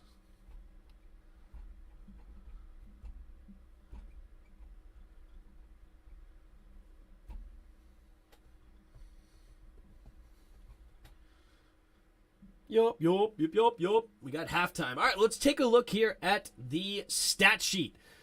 So the GOAT, Tom Brady, went 11 for 16, 160 yards on the day. He got sacked twice for 17 yards. Guess who had both sacks? We'll let you think about that. Dak Prescott right now, 6 for 16, 53 yards and a pick. They basically had to abandon the run game, which I just think is a bad idea. Zeke Elliott already has 6 carries, 32 yards. You have to keep pounding it with Zeke. I know everybody wants to think, oh, Zeke's washed. Zeke is not a washed running back. The dude is good. Continue to pound it with him, man. Allow the play action to open up for Dak Prescott. Allow the teams to have to come up and guard the front. Yes, Tampa is a top-notch run game, but you have to force it continuously when you have this type of team. And I understand they have a weak offensive line right now because of injuries. But Zeke is good. He's averaging, over 6 yards a carry right now, or over 5 yards a carry, rather, with a bang-up to O-line against this great rush defense against Tampa. He's good. You got to keep giving him the rock. But anyway, I digress. Leonard Fournette, 13 carries, 60 yards. He's also really good. Chris Godwin, he has 3 catches for 35 yards. He's not leading because Julio Jones has 3 catches for 69 yards, giggity, with that huge 48-yard catch. And leading receiver right now for Dallas is just CeeDee Lamb with 1 catch, 16 yards on 7 targets. Are you serious? Holy crap. This is what I'm talking about. They're going to miss Amari Cooper, bro. They're going to miss Amari Cooper. Micah Parsons is the best player on the field right now. He is so good. So good. Tom Brady's the GOAT, but Micah is just, he's amazing. I just got to respect it, man. Got to respect it. You think the Ravens get far this year? The Ravens have a chance. Yeah, I like John Harbaugh as a coach. Of course, Lamar's a stud. He's got a prove-it year. They've added some weapons, obviously, on offense for him. And then Rashad Bateman's all healthy, their first-round pick from a year ago. They get J.K. Dobbins back hopefully next week. Right now, he missed today's game. But, yeah, the Ravens, they have a decent defense. They could have a decent year. I think they should have a chance to win the division. I can't remember. Did I pick them to win the division, or did I have Cincy winning the division? I may have had Cincy winning the division, which I still may. Pittsburgh beating them 23-20. I think that's more fluky because Joe Burrow ended up with 4 picks. I don't think that's going to happen very often, and they still almost won the game, right? But, Joe Burrow had a come-down-to-earth moment. Let's have him regroup and see what happens. Honestly, we had one of the best-looking offenses of the week. Obviously, we started strong and then finished strong, but the middle was a sketchy. But obviously, I haven't watched all of the teams. I would probably say Eagles had a better-looking offense this week against take that for granted. It was against the Lions, but they had 38 points, and they were pretty much consistently scoring. Of course, Kansas City is the best offense in the league. 44 points, just dominating the Cardinals. Yeah, and then Buffalo's offense was tremendous, dude. Buffalo's offense was so good. You know what I just realized, Tim? The Cowboys are about to be 4th in the NFC East. I know, it's funny. It's great. Lamb is looking bad going up against the number 1 corners and not hiding behind Cooper and Gallup. True. I said this. What up, Bod? Now, is this the time to join me on the Vikes bandwagon? Captain Kirk going to crush it this year? I had him winning the division, but I don't know how far you have them going. I'm not taking them. I'm not riding them that far. Let's just put it that way. First round exit for the Vikes, depending on matchup. But they beat the Packers today. That was a good step 1. Can't believe San Francisco lost to the Bears today. How pathetic. San Francisco lives in rainy games like this. What is the problem here? This is what they live for. They couldn't beat them. Trey Lance must have really stunk it up. Justin Jefferson, Offensive Player of the Year of the week, by the way. Probably. What did he end up with? He had a huge day. I don't know. Saquon might have an argument for that, though. Saquon's 164 yards and a touchdown. We got to see what Justin Jefferson had. Justin Jefferson, 9 catches, 184 yards and 2 tugs. Yeah, I think that beats 164 yards and a touchdown. Yeah, I think that qualifies as winning. Winning! Cooper Kupp had a big day, but that came in a loss. I don't know if anybody on the Eagles went crazy. Dude, how do you score 38 points and Jalen Hurts doesn't throw a touchdown? Only the Eagles, bro. Only the Eagles. DeAndre Swift has an argument too. But Justin Jefferson over him, that's for sure. Also because that came in a loss. What about the Chiefs? Anybody on the Chiefs go off? Oh, Pacquiao had a big day. 12 carries, 62 yards. That's interesting. Travis Kelce, 8 catches, 120 yards, and a touchdown. That's just too good, bro. He's too good. Too good. Too good. Lance sucked. That sucks. The NFC isn't that strong. I have Vikes losing in the Super Bowl to Buffalo badly, and that means neither team will make it. Yeah, probably. That's funny. Dude, Detroit isn't going to be easy. Oh, 100% agreed. I knew that already, though. But, yeah, I mean, they're not a team you could just sleep on. They have talent over there. They're like the highest paid offense in the league. Like, they put a lot on their offense. I just don't know defensively. Like, defensively, they may be really weak. Which obviously will help with us bode well. They allowed 38 points to the Eagles. Take that for what it's worth.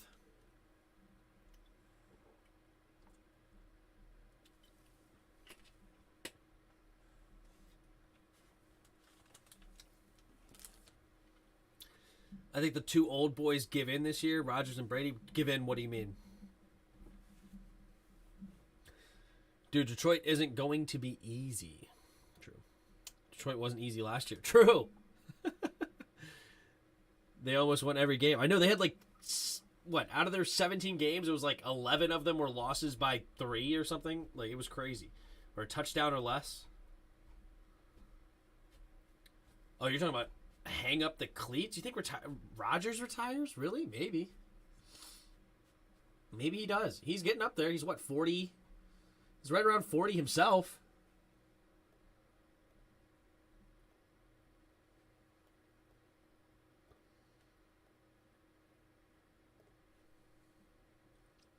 He's 38.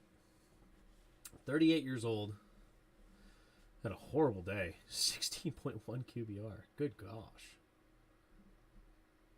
How do you have a 16.1 QBR and still only have the 26th? Would you thought you would have been 32 on that one? Jeez. Horrible. Horrible, horrible, horrible. Number 31 the Eagles got a pick 6. True. So they gave up 31 points. Excuse me. Way off. But yes, you're right. They did have a pick 6. You think Tom Brady might retire at 45 years old? Bold prediction, Cotton?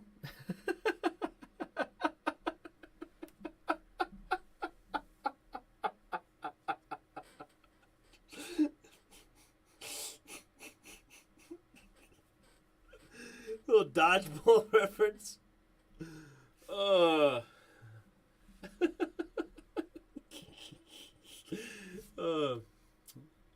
Wow, Pirate Pete and LaFleur did not show up for the game today, so it looks like the average Joes are going to have to forfeit. Ooh, bold strategy there, Cotton. We'll see how it works out for him. That's too funny. How did Davis Mills do? Meh. He had some moments. Let's take a look here at the exact stats. Davis Mills had 23 for 37, 240 yards, and 2 tugs. It's all right. Not great, but solid, you know. It's about what I expected for him. You know, like Davis Mills is a guy that I wanted to go to a good team, and I thought he could be really effective as far as being enough to win games for a team. Like, I would love, let's see, what would have been a good example? What's a good example he could have gone to recently that he could be pretty good? I'm like the Niners, if they didn't take Trey Lance, like trade up and trade for Trey Lance, just stayed put and took Davis Mills in the second or something. Or let's see, who else was looking for a quarterback?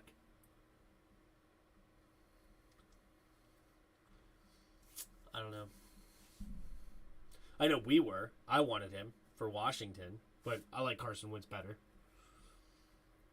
But Davis Mills is a guy that I thought was a smart quarterback. He's got good size. He's got decent speed. It's all straight line speed. It's not anything shifty. It's just speed. But good size. good enough arm to make all the throws, good decision making, great in the play action. I thought if he somehow found his way on a really good football team, like I would have loved Tampa Bay to draft him, and then sit behind Tom Brady for like 2 years and then take over this offense when Tom Brady retires. Like that would have been awesome for a Davis Mills type level of quarterback, I thought. But him on Houston, they're only going to go so far because Houston sucks. Oh, yeah, Pittsburgh? Yeah, Pittsburgh would have been great. True. Pittsburgh would have been a good option, Bod. That's a great point. With all those receivers, a lot of weapons around him, just great defense. Yeah, Davis Mills could have been great. I do like Kenny Pickett, though. I like Kenny Pickett. I liked Kenny Pickett coming out more than I like Davis Mills. I think Kenny Pickett could be a pretty darn good quarterback in the league. Like a Derek Carr. Another year on the Cowgirls suck. Buccaneers will win the Super Bowl. We would be going for our three-peat, dumb Rams. What up, pending title? Yeah, the three-peat did get ended. But all right, we're starting the second half. That was a touchback. So Tom Brady will come back on the field again. We'll see how it goes. Oh, they're complaining about that call. What's going on here?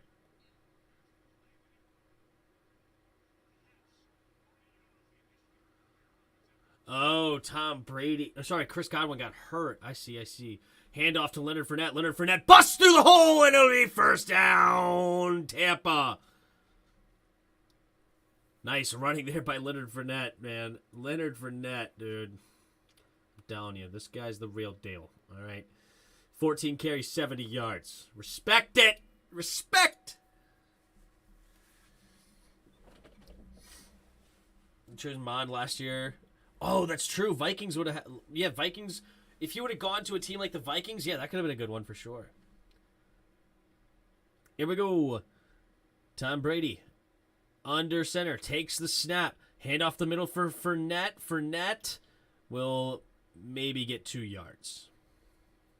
Swarm of tacklers there by Dallas. Wilson and company included.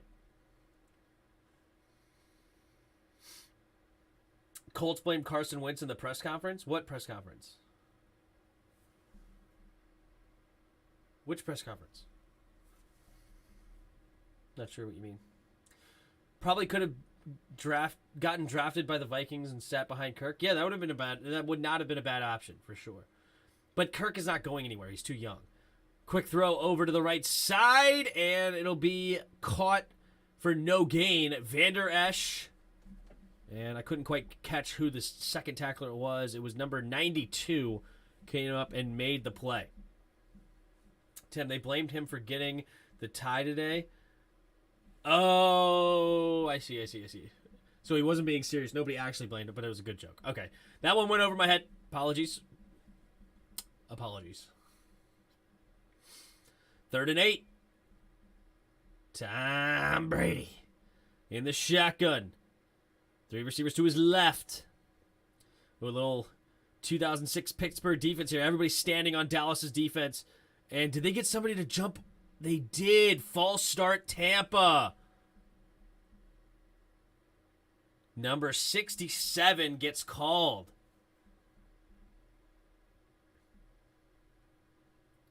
He gets jokes. Yes, that was a good one. That was a good joke.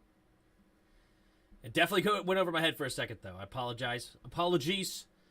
All right, here we go. After the penalty, now it'll be 3rd and 13 for Tampa.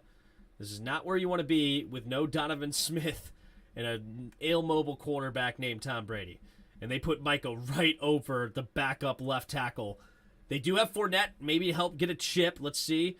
And they do. Washes out. Actually did a good job. Tom Brady going deep. And Pyramid got laid out on that one. Trayvon Diggs, good coverage, but the safety came up and laid him out. Incomplete. It'll be 4th and 13. Cowboys will get the ball back. Brashad Perriman trying to do an up and under. And he actually had a step on him a little bit, but number 28, the safety, came up and laid the boom. Malik Hooker. He almost got the pick, too. Good defense there by the Cowboys. Forces a punt. So they're down by 9.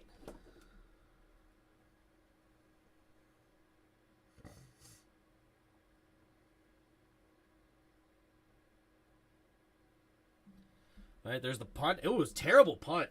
Bouncing around and lands at the 29-yard line. Weird punt. Not great. That's the rookie. Licking his lips. I'm not sure what he's doing, but okay. Learn to punt a little better, buddy.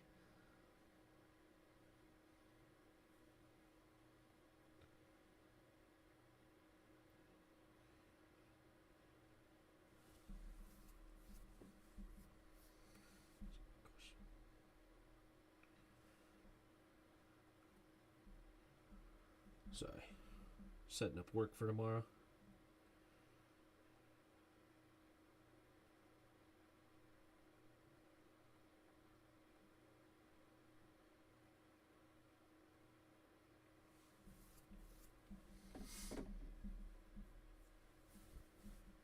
Fourth down replay. What happened? Oh my God, it was actually such a great punt. He hit the ceiling?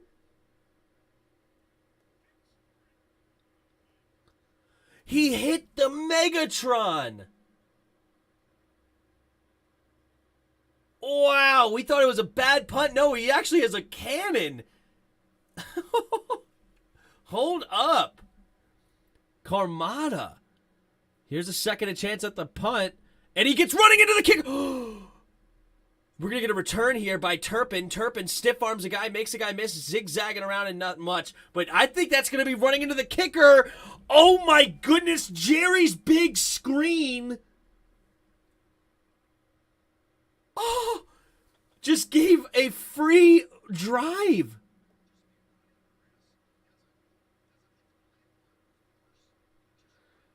So they're going to say running in, it's going to be a 5.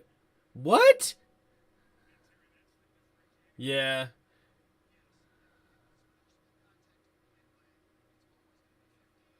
He laid his boom.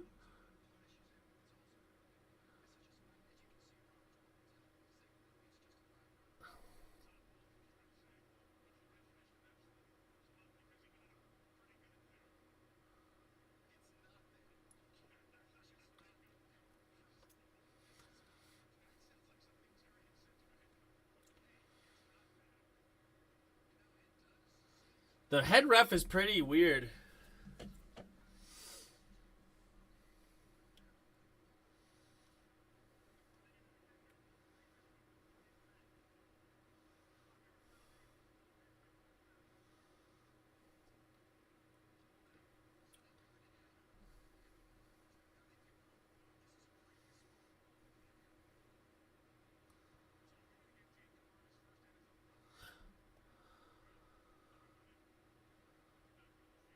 Carmana's going to punt for the 3rd time on his first punt ever.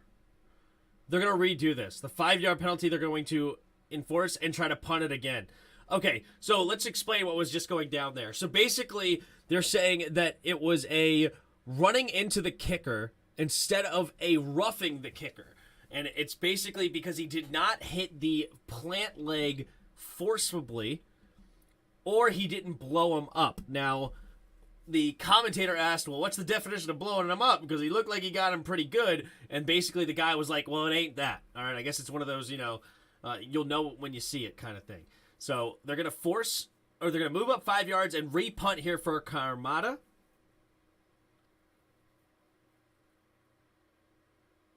The snap, the hold, the kick. And good booming kick. And it will be a touchback. So I think that's still better field position, or like worse field position for Dallas. So I don't think it was a bad decision to take the penalty. But nice kick there by Carmada, the rookie. And yeah, they brought up a good point, though, in discussing that. They basically said it's basically strategic to run into the kicker on 4th and long. So I don't know. Like, I'm okay. I feel like we should get rid of the 15-yard penalty for roughing the kicker, but basically turn it into defensive holding and make it 5 yards, right? Like, I don't really care about the 15 yards as much as the first down, but you shouldn't be able to just blow up my kicker and not get punished for it, right? Like, they basically didn't get punished for it since they ran into the kicker. But, you know, like, that's arguably more dangerous than holding the kick or holding the receiver, and it's an automatic first down. Why is defensive holding an automatic first down, but running into the kicker in a dangerous way, bad enough where you threw the penalty, not an automatic first down? I feel like they should completely almost reverse those. Like, defensive holding should not be a first down, and instead, like, why is defensive holding an automatic first down? That really doesn't even make sense. Because it's not a dangerous penalty or anything. It should be a 5-yard penalty, just like a false start, or just like I don't know. Is illegal hands in the face an automatic first down? I don't know. But I feel like it should not be an automatic first. I feel like they should just move it 5 yards. Oh, you know what? Never mind. I know why. They made it an automatic first because they didn't want people just holding the receivers on 3rd and long. Or, like, if you think you're going to get beat, just hold on to them. No, you have to... Okay, never mind. I scratched that. That actually does make sense. That actually makes sense. Strategically, it makes sense now that I got there. Because, yeah, otherwise it's like, oh, if you're going to get beat and it's 3rd and 12, oh, I may as well hold on to him and I'm only going to give up 5. I was thinking more of the angle of hurting players, but it's actually a strategic level there. But I think it still should be 5 yards of automatic first down for running into the kicker.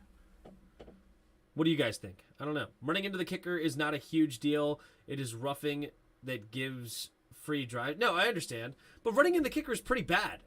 If it's bad enough to throw a flag, I feel like it should be an automatic first down. Because the kicker, wide receiver, good, kicker, bad. Right? But, all right, here we go. Dallas gets the drive on their own 20. Takes a snap, handoff to Ezekiel Elliott up the middle, and Zeke Elliott with a nice carry, gain of 6. This is what I'm telling Dallas. Give the ball to Zeke. I'm telling you, dudes. I'm telling you. Zeke is still a top 10 running back, bro. He's still a top 10 running back. The guy is legit. Give him the football. 2nd and 4.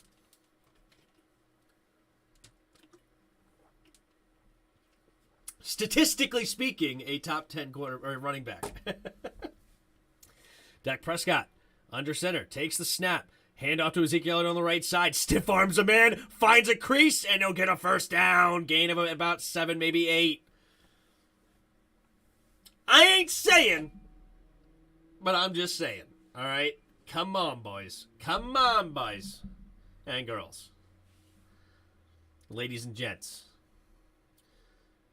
Tackled there by Davis.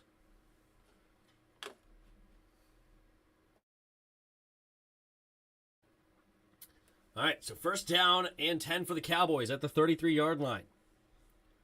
Dak Prescott under center, takes a snap. Play action, rolling to his right, pumping. Now gives it to Tony Pollard in the flat, and he's going to run it up ahead for a gain of about 4.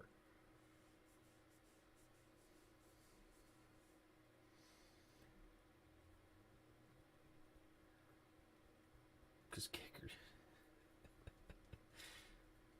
12-3. Uh-oh, flag on the play. What's the flag on this? Bruce Arians up in the box.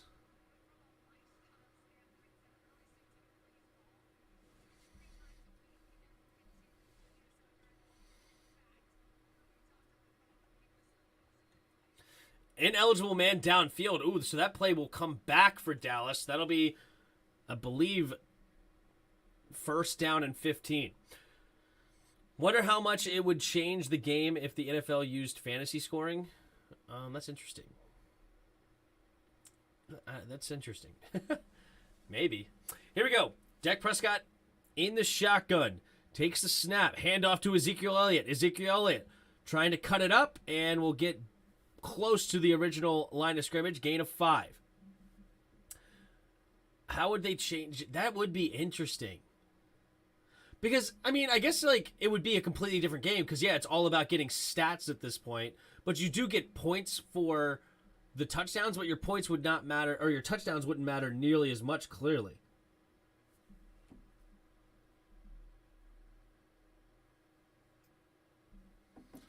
Three receivers to the right side. Dak Prescott in the shotgun. Tony Pollard motions over to the left, now into the backfield. Takes the snap, drops back to pass. Dak has time. Quick throw over to the flat is Tony Pollard, and Pollard will spin off the tackler to get a gain of 5. I mean, D gets points for a pick. Yeah, it basically just makes it so the score doesn't matter. It's way more about the statistics as a whole. So, yeah, it would change it a lot. Right? Like, I'd be curious. Like, you would have to go through everything and see. Because, like, I'm just thinking about, like, the Tampa Bay versus us when we won, like, 16-3, but they had, like, 5 missed field goals, right? Like, they would have won that game because they had, like, 500 yards of offense. Dak Prescott! Down goes Dak! Devin White gets the sack here. Holy smokes. And that'll bring up 4th down for the Cowboys. You gotta love to see it. You gotta love to see it, right? Am I right? Am I right? What a blitz here. And good spin move by White to get around. Pollard actually did a good block there at first. But then it spun off. It was Devin White. Yards would equal points too. Comebacks would be a lot easier to complete. Yeah, exactly. Like, that is weird. There's the kick. And it'll be returned here by Darden, but he'll spin out of bounds right around the 16-yard line.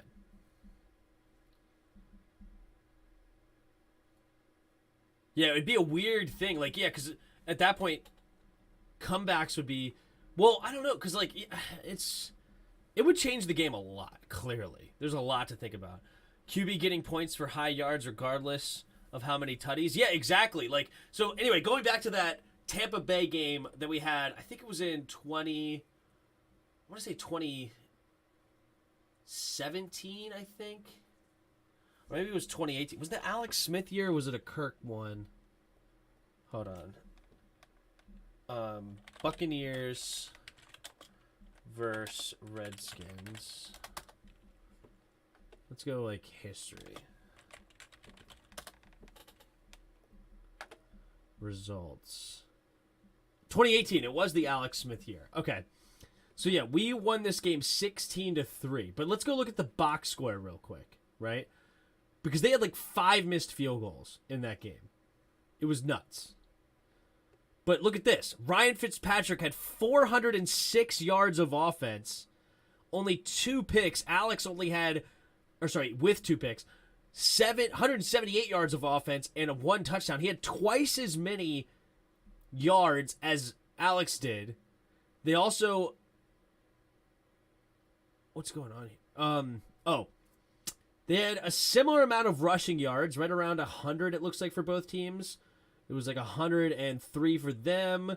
We had maybe 115 or something. So basically the same amount of rushing yards. Of course, receiving yards doesn't matter. But we did have a touchdown to Jahan.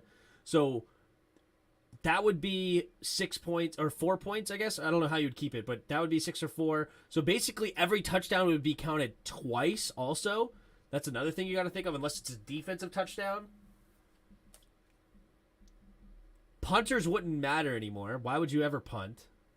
Actually, it would be against your interest to punt, right? Because you wouldn't want them getting extra yards. So it's almost like you never would want to punt. And then you would always onside kick because you don't want them getting extra yards. That's interesting, right? Yeah, it would change the game a lot. That's interesting. But I would never suggest such a thing. But it was an interesting thought experience. But anyway, here we go. 3 receivers to the right side.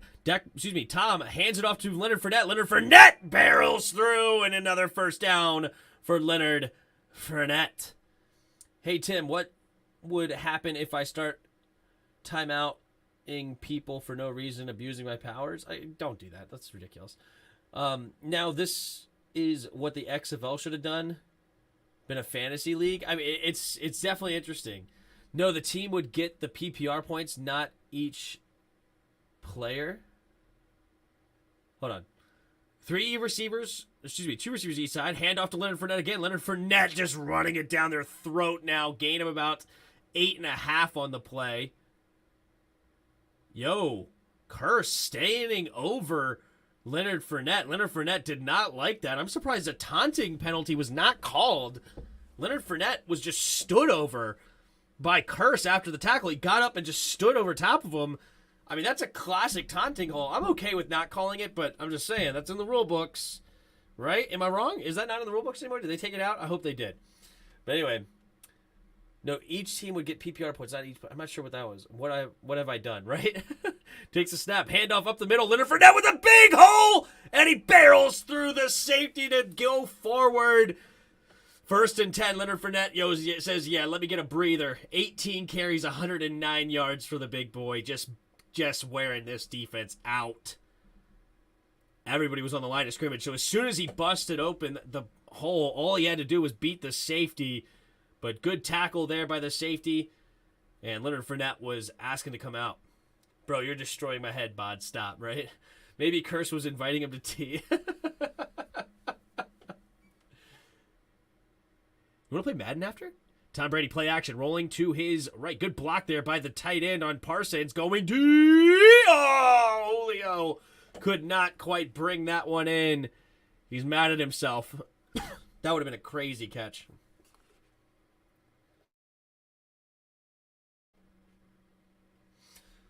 But then I would have to talk to my wife.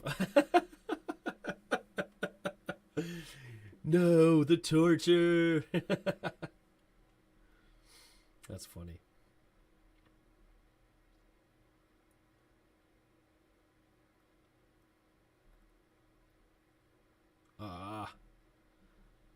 He would have caught it in bounds too if he could have got. He'd like let it hit the ground and it bounced up. All right, here we go. Tom Brady, 2nd and 10. Takes the snap, drops back to pass. Here comes Micah Parsons. He had to get rid of it quick and does. It'll be a gain of 7. It looks like White made the grab. Micah Parsons dapping up Tom Brady afterwards, saying, yo, good job getting rid of that ball because I was coming in to hit you hard. Micah Parsons is such a stud. They had a running back on this side to chip him and everything. No, okay, they didn't chip him. But good night. He just beat Tristan Wirfs, who's a tremendous right tackle. And Tom had to get rid of it quickly. And he was smart to pull up on the sack. Dude, I know. Am I drooling? You see anything? I might be drooling. I don't know. You guys let me know. 3 receivers to the left. Tom Brady puts a man in motion over to the right. Takes the snap. Here comes a blitz. Tom Brady, quick throw over to the right side. Finds his man, Mike Evans. 1st down, Tampa Bay. Mike Evans has 3 catches for 49 yards. Very modest day for him today. But look at Tom Brady spreading around the targets. This is what I want to see from Carson Wentz. But look who has the most targets. Julio has 5. Mike Evans has 4. That's smart football. You got your 2 best receivers. Get them the footballs, right? But we can still spread it around. Like, he only has 5 and 4. 9 out of the 21 targets are to his best receivers. Good spreading it around, but you're still getting the ball most. That's what I want to see him to do with Terry. Here we go. 1st and 10 up to the 25-yard line of Dallas. Takes the snap. Hand off to Leonard Fournette on the left side. Spinning off weird tackle. What in the world? How he did that, I'm not sure. Ooh, now he hurt Curse. Curse, the one that was stood over top of him, is hurt. He's probably going to be like, yeah, good for you, bruh. Now he's standing over him. What is he saying? Okay, he's going to help him up. That was good sportsmanship there by Fournette. I respect it. I respect that. I really wasn't expecting that. I'm not going to lie.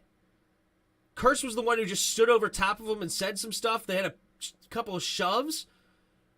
Curse was hurt, and guess who came over to help him? That was a very wholesome moment. I did not expect that at all from Leonard Fournette. Leonard Fournette is like a big ego guy. You remember when he came into the league, he was, I'm already the best running back. He ran himself out of Jacksonville for just being an egomaniac, basically. But that was pretty cool. I gotta admit. I don't know. I got my feels on that one. True, it would be nice, but he's been around those receivers for several years. So, Julio's brand new. Mike Evans, this is his third year with him. I don't know.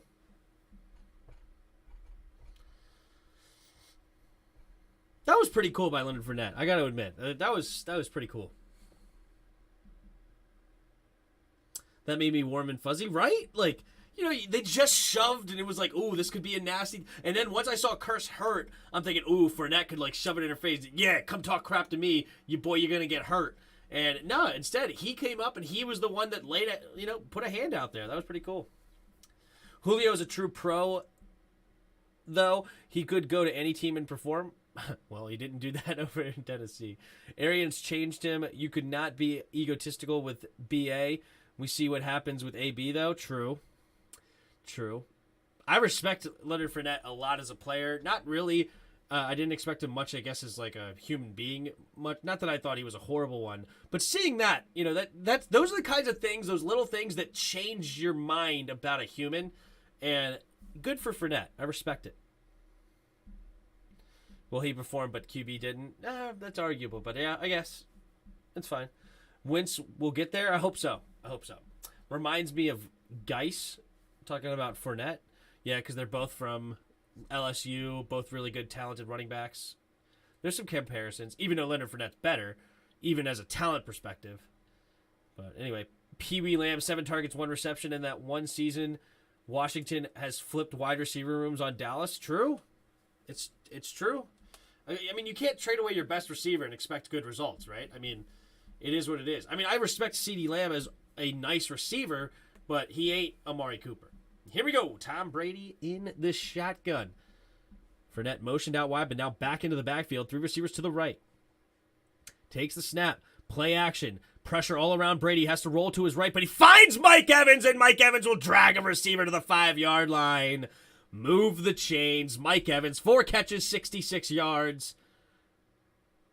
Dude, all he does is spit out 1,000-yard seasons. He's already on pace for another 1,000 yards, right? 60, yeah, it's like 67 yards is on pace or something like that, right? So he's basically already on pace. And I don't know what it is of the 17th season. Maybe it's even easier to get. I don't know. But too easy, man. Too easy.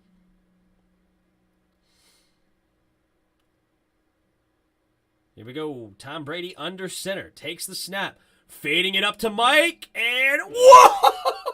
What a catch! One-hand grab! He's top 10, and then he says he's top 5. Oh my God. Falling backwards. One-hand grab. Are you kidding me? Okay, with the 17th season now, it's 58.8. What was it with the 16th? See, was it like 63 yards then on a 16-game season? But anyway, what a grab by Mike. That's, yeah, Trayvon Diggs, shut down corner. Oh, that was an Odell type of catch. All right, let's not size it too much. It was good. It was a great catch. It was size-worthy. But Odell's catch was a little better. But I see what you're saying. Like the Odell, like the one-hand grab before the thing. All right, I see. I'm with you now. But when you say Odell catch, you immediately go to that play, and there's never been another catch like that one. That's top notch, top tier. It was 62.5. Okay, so 63 yards, roughly. Okay, there you go. All right, well, it's 19-3 now. Tampa Bay on top with 3:23 to go. I do not have high hopes for a Dallas comeback. Let's say you guys. What are you guys saying in the chat? Any hopes for a comeback? I don't think so. I feel you. I'm with you now, Red Wings. I'm with you. So got to change the new standard from 1,000 yards to like 1,065. Yeah. If you want us to be on the same pace, yeah, exactly. It's got to be somewhere around that. Yeah. But even with the 17th game season, 1,000 yards is still good. If you can get over 1,000 yards, it's nice. It feels good to get into that 4 digits. You know what I'm saying? Adams, Jefferson, Kupp, Evans, and whoever else you want. That's your 4. Chase is in there. Chase is definitely in there. Jamar Chase. A.J. Brown had a huge day today. Got to respect that. but I'm not putting him top 5. I just thought about who had big days today. Oh, Stephon Diggs is top 5. Probably. Or in that conversation. Definitely in that combo.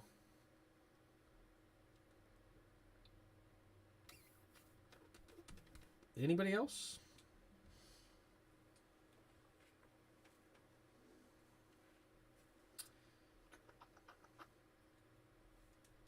Tyreek had another good day. Even in Miami.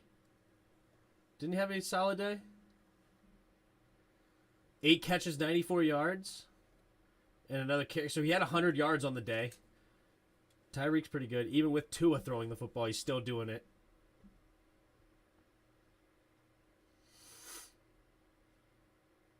I don't know. There's arguments out there. But Stephon Diggs has got to be in that conversation too. He was doing that stuff on Jalen Ramsey. So, is it time for me to go to Noi Big Country? I thought about going to Big Country, yeah. That's funny. BRB, got to pop over to see how happy BC's chat is, right? Here's the kickoff for Tampa Bay. And it is good.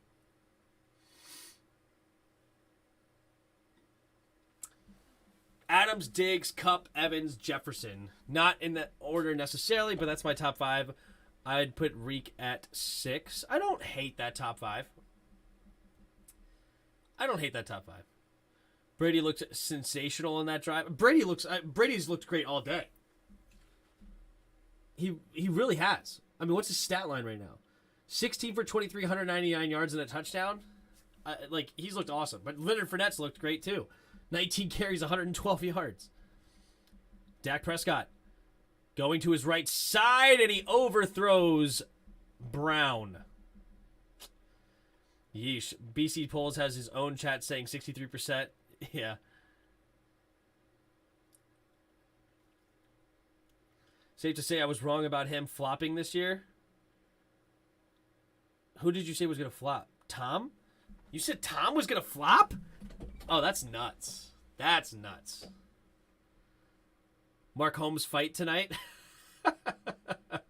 Dak takes a snap, drops back to pass. On down goes Dak! Number 98 doing a little Euro step layup. And a big sack for Dak Prescott. Wow.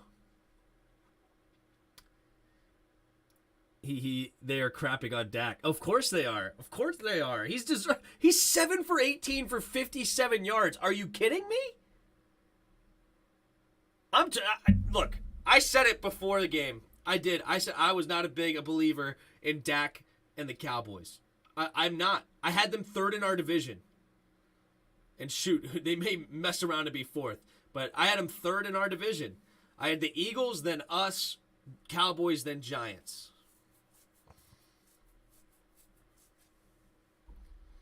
Why doesn't Jerry fire Dak?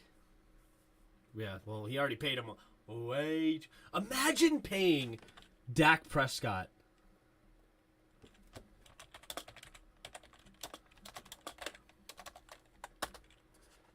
Imagine this. $40 million a year for Dak Prescott. He's seriously a glorified Kirk Cousins. What's much different between him and Kirk? Somebody explain it. Little bit more mobility. It's not like he's a crazy mobile quarterback. Dak drops back to pass, throwing over to the right side. Caught. First down, Cowboys. Dalton Schultz gets the catch. $40 million. Why? It's crazy. It's crazy why they would pay him that much money.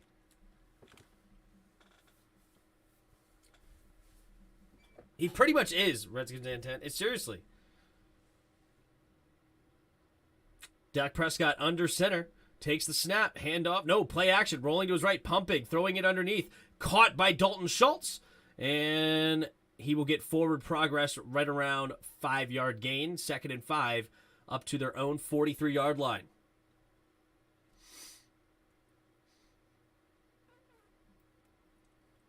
Kirk's better? Honestly, I don't know if Kirk's necessarily better because Dak's numbers were really good when he had Amari Cooper and CeeDee Lamb, right? I mean, that's top notch. Right now, over there in Minnesota, he's got Justin Jefferson and Adam Thielen, right? And Dalvin Cook. So, honestly, when they have a good offense around them, they can put up big numbers. They're just not great. Like, I think if you switch Dak and Kirk, Dak would go off with Jefferson and company, and then Kirk would struggle in this offense. I think it's really the weapons around them that make that kind of quarterback. But Terrence Steele gets called for the false start for Dallas.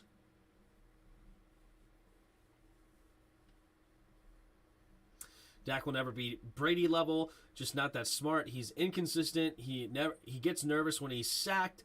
He's got no drive. I mean, it's hard to compare him to Tom Brady. No, not many people will be Tom, but Dak definitely won't be. True. Tom Brady throwing it to the left side, and he finds his boy CeeDee Lamb for another first down right around the 49-yard line of the Buccaneers.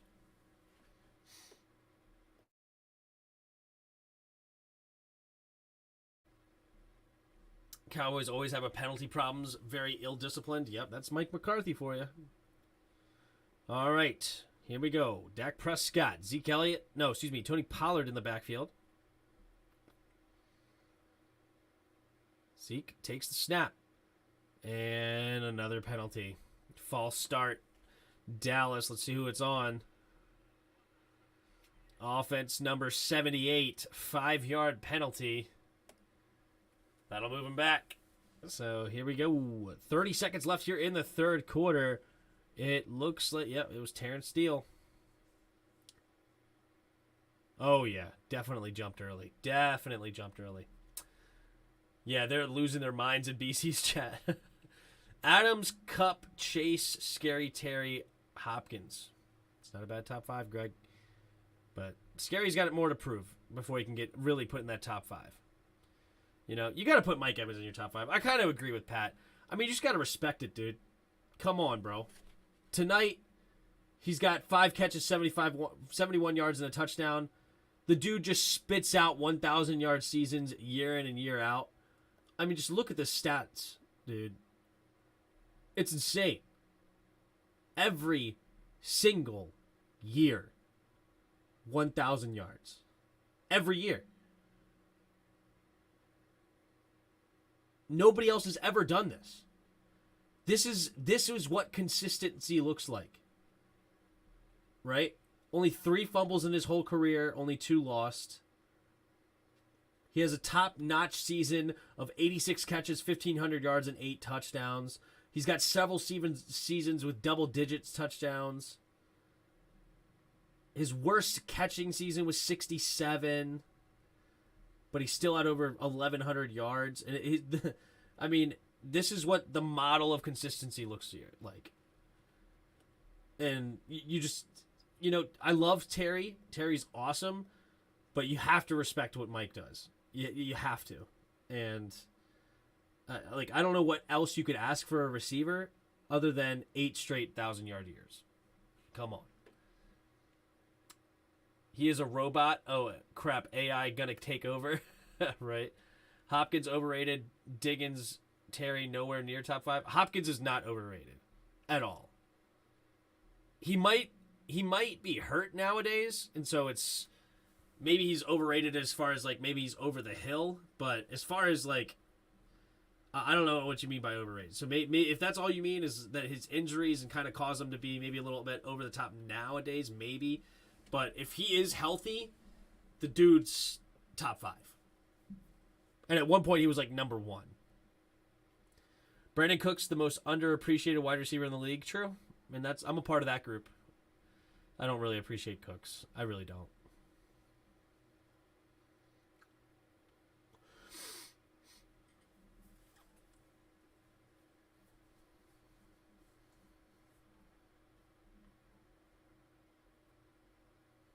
Wait, did you say Stephon Diggs is nowhere near the top 5? Did you mean that? I don't think you meant that. Cooks is too inconsistent. I'm just not. I mean, good for Cooks. I mean, obviously he's a solid wide receiver in the league, but I mean, I don't know where you think he's underrated at. I mean, he's what, like top 30, I guess? Top 25, maybe? Oh, it's still on my thing. I don't know if you... I guess if you delete it on there, it still shows up on StreamYard. Sorry. But meant to say Diggs has to be top 5. I see. Here we go! Dak Prescott to start the fourth quarter. Puts CeeDee Lamb in motion. Takes the snap. Handoff to the left side is Tony Pollard. And Pollard will fight ahead for a first down. Tarian Schwenka gets the tackle. But, oh gosh, another flag. This might be coming back. This could be on Steele again. Yep. Terrence Steele holding. Moving back 10 yards. Ain't too good. I'm excited to see Winston and Thomas can do this year in New Orleans. Yeah, I mean, Thomas had 2 touchdowns today. Like 57 yards, 2 tugs. Solid day for him. Even in Brady's worst day, Cowboys will not beat him. Dallas needs a smart QB. Why does McCarthy keep making me suffer with dummy Dak? Yeah, sorry, man. Mike McCarthy's just a bad coach. 3 receivers to the left. 5-man rush. Throws it to the left side, and it's caught by Dalton Schultz. That guy is pretty good. Dalton Schultz is a nice tight end in this league. He's been showing up in this drive for sure. Russell Gage isn't doing as much as I expected, to be honest. Perriman had more targets, right? Yes. They've definitely gone to Perriman more today. Gage doesn't have a single catch. Nothing. Here we go. Brady in the shotgun. 2 receivers to each side. Takes a snap. Handoff to Tony Pollard on 3rd and 3, and he goes nowhere. Maybe a half yard or a yard at best. But that'll bring up 4th and 2. With 14 minutes to play, they have driven. I think they're going to go for it here. I hope they never fire McCarthy. Yeah, I hope this is Jason Garrett 2.0, right? I think BC is going to burst a vessel. They're losing their minds over there. Oof. Everybody on Dallas's team is smart except for Dak. Takes a snap. Quick throw. And nearly picked off by Devin White. That'll fall incomplete. And that'll be a turnover on downs. Holy. All Cooks does is go for over 1,000 yards with whoever throwing him the ball. 6 out of 8 seasons over 1,000 on the 3 teams with multiple QBs. That's fair. 6 out of 8 seasons, 1,000 yards. That's fair. I respect that for sure. But it's not only 1,000 yards for Mike Evans, though. I mean, he is a legit 6'5", 35-inch arms monster that just goes over top and has so many signature plays of just going over defenders and making them look silly. Okay, so I'm not saying it's only stats that put Mike Evans top 5. I'm talking about the play as well and who the guy is and what he brings to the table. So, yes. I know that I only had brought up stats earlier, but sorry, I don't mean to make it sound like I only care about stats. But that's just me.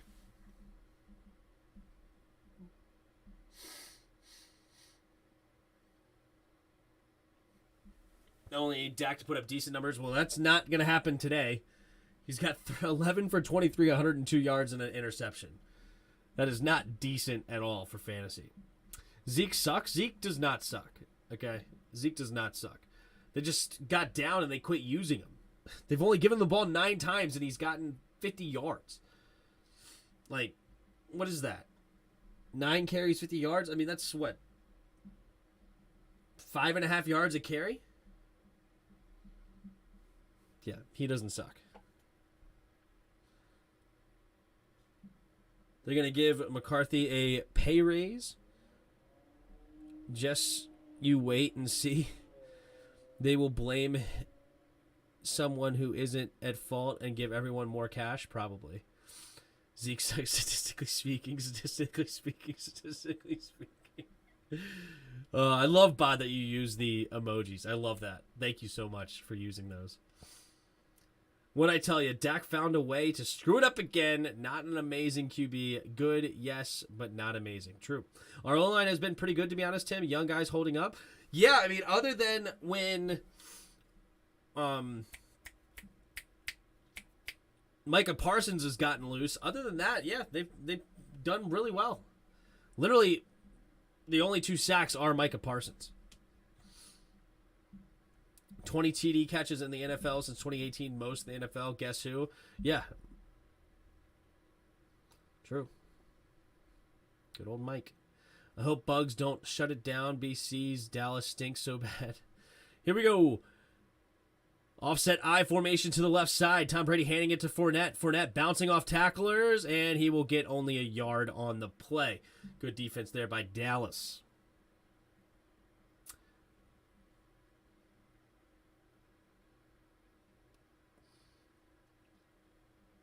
Oh, you hope the Bucs don't shut it down. I see. Because Dallas stinks so bad, I need 350 from Brady. I get you.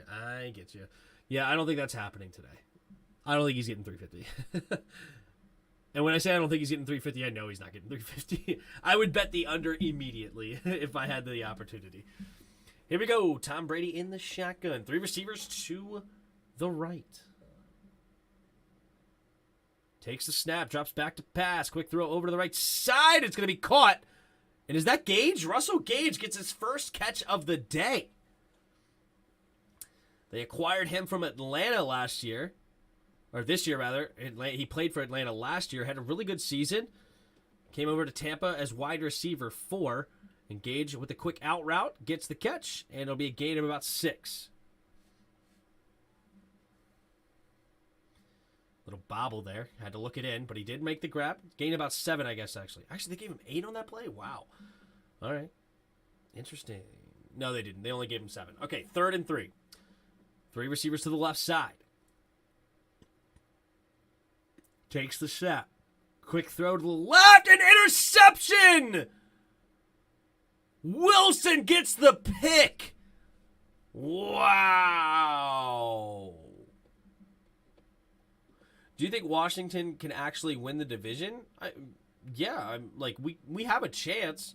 You know, if everybody starts with a quarter, 25% chance, I would say we're probably in the 27% chance range of winning the division. I think Giants are more like 19%. Dallas, I would give maybe 24%. I think we're 27. I think the Eagles probably have the best chance of 30, whatever that adds up to be. 32%, something like that. 30%, something like that. I mean, I think we're all pretty equal. I don't think anybody's crazy far ahead of anybody else. But I would give Eagles the best chance, us the second, Dallas third, so on.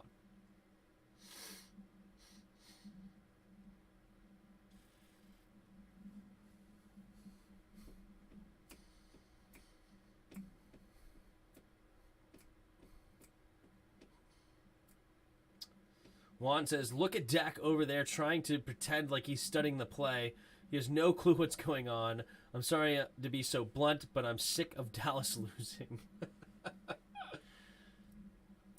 Yeah, I don't know what Dak Prescott's intelligence level is. No idea. But I can tell you right now, he sucked tonight. That's all I can tell you. He has not been good.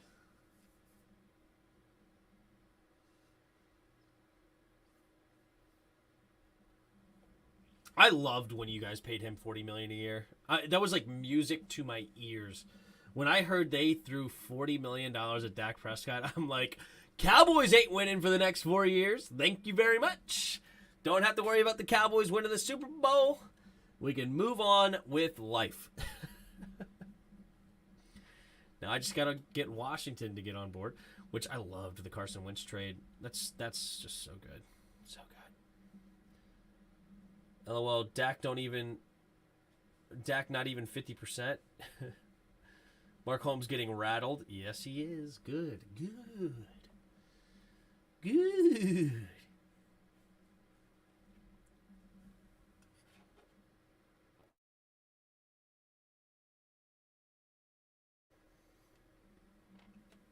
All right.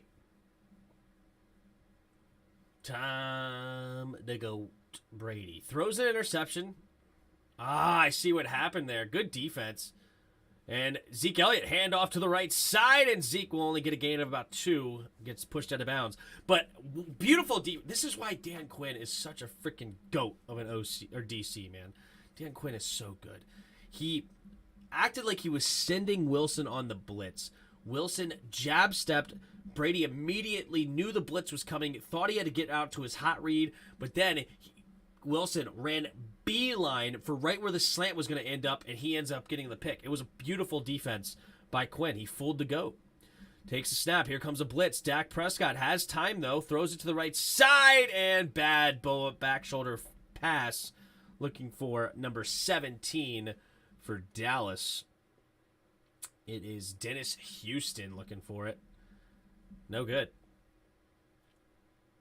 We need to find out what does GPA was in college. Yeah, what Dak's GPA was in college. True. Amen. 4 more years of Dallas losing. It was so good. I loved when I heard that.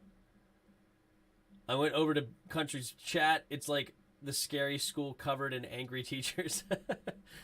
Here we go. CeeDee Lamb in motion. Now goes back over to the left side. Dak takes the snap. 4-man rush. Has time. Has to roll to his right side. Pumping. And he finds the receiver late, but it's going to be dropped by Brown. Dak Prescott did all he could on that one, and it's just dropped. Wow. I'll never go back there. That was scary.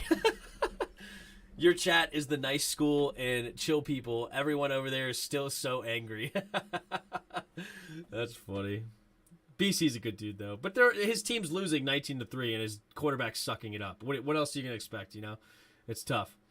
How about the Bears finding a way to win after looking at the worst team in the NFL through a half, 26 yards at halftime? It's unbelievable. Good for them, dude. Good for them. Maybe that new coach is going to be something. I don't remember who they hired. I can't remember who they hired. But I love Justin Fields. Justin Fields is going to be legit. He was my second favorite quarterback coming out in that draft. I had Zach Wilson number 1, Justin Fields number 2, and Trevor Lawrence number 3. And then I had Trey Lance, and then I had Davis Mills at number 5. I was not a Mac Jones guy. Still not a Mac Jones guy, honestly. I just think he went to the best possible situation. And there you go. Like, he was more pro-ready than Trey Lance. That was obvious. But I liked Trey Lance's upside, which is why I had him at number 4. Fields is a sack machine. He's got so much talent. I mean, you may have to groom it out of him, but he has legit 4.3 speed. He's got the arm to make all the throws. He's got the ability to make anybody miss. And watching him in that bowl game or the playoff game against whoever it was, I think it was it Clemson? It was against Trevor Lawrence. That Clemson game, he was just a stud. I loved it. He even got hurt, broke his ribs, and still came out and threw a couple more touchdowns. He had toughness. Golly, that dude's legit. He is talented at eating sacks. Yeah, he played well versus Clemson. Yeah, that one was... He was awesome against Clemson. And I loved his toughness, his grit. I respected the heck out of Fields. And just... he can literally be a Lamar Jackson. He's got that kind of speed. I think he's even faster than Kyler Murray. He is so fast. It's ridiculous. Look at this.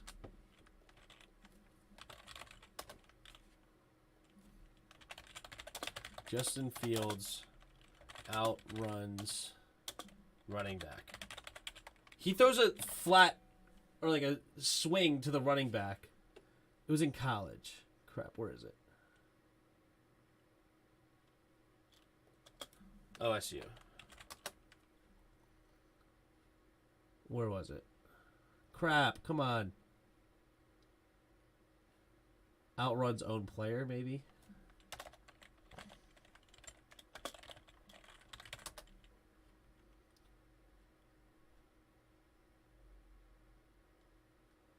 Oh, come on. I can't find it now all of a sudden? Hand off to the left side is Leonard Fournette. Leonard Fournette busts through the line, and he's out of bounds after a first down, gain of about 15 yards. Why can't I find this one play? This is going to bug me. You know what? I know what it is. Justin Fields blocks for RB. For RB to save TD. Here it is. Watch this play. This is Justin Fields. Play action. No, he handed it off to him. Handed off. Look at the separation here. Handed off, and now he's going to be like, okay, I'm taking off. Look at the safety here. They take the angle.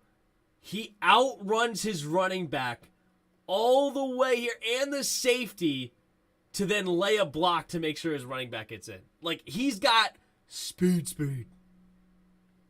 Speed. Okay? This is the kind of stuff I'm talking about. Like, I love Justin Fields, dude. Loved him. Anyway, here we go. 2nd and 3. 10 minutes to go here in the 4th quarter. Brady under center. 2 tight ends on the left side. Tom Brady puts Mike Evans in motion. Takes the snap. Handoff up the middle here for the backup running back White. And he's going to dive ahead for a gain of about 2-ish. It should be 3rd and a long 1 coming up for Tampa. I love the guy, Dak. He's a super nice guy, but come on, Jerry. He's just not smart. Yeah, I guess so. I don't like Dak. Paying him $40 million was insane. Become a Buccaneer fan. You have a choice, buddy. Dak's a loser, overrated quarterback. What's up, Geronimo?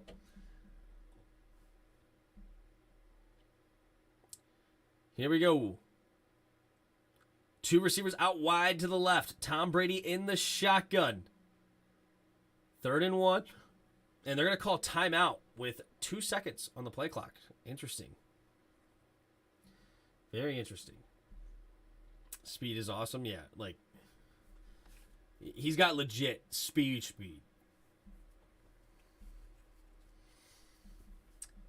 Lenny well over 100 yards. Rare sight for the Bucs running backs. Dude, Lenny is legit, dude. He's so good. So good.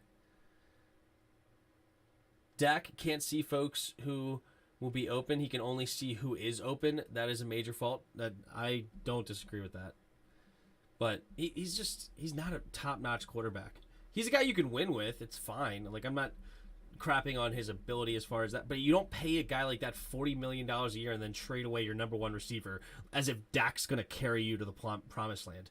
No, you need to be like Minnesota and Kirk and put as many weapons around him as possible to make him look solid. Okay? That's what you have to do for Dak. And trading away Amari Cooper was insane. All right, here we go. Tom Brady under center. Puts a man in motion. Takes a snap. Pitch play to the right side. And White will get the first down on 3rd and 1. Micah Parsons tried to make the tackle before he could get there. But good play call by Tampa Bay. And that'll move the chains and keep the clock going as we cross the 9-minute barrier. The 9-minute mark in this game. Micah couldn't quite get there. He is Cousins light. That is who Dak is. Yeah, I would even say Kirk might be even a little bit better, but both of them aren't great. Will the narrative shift about this division in the media this week? Probably. Quick run over to White, and it'll be out of bounds. Nice play there, getting a gain of about 5, maybe 6. Why did the clock stop? I thought the clock doesn't stop when you go out of bounds early in the game. That's interesting. How about them Falcons living up to Matt Ryan's legacy of choking? Yeah, it was great. Gotta love it. Because I bet on all in on the Saints in my one pool on the money line. Did I even make any money today? I lost a couple. I won a couple. I might be around even in that office football pool thing. Here we go. Brady in the shotgun. Takes the snap. Play action. Ooh, a little reverse to Darden. Darden trying to follow his blocks and nowhere to go. You got to make a decision there, buddy. And he gained about 2.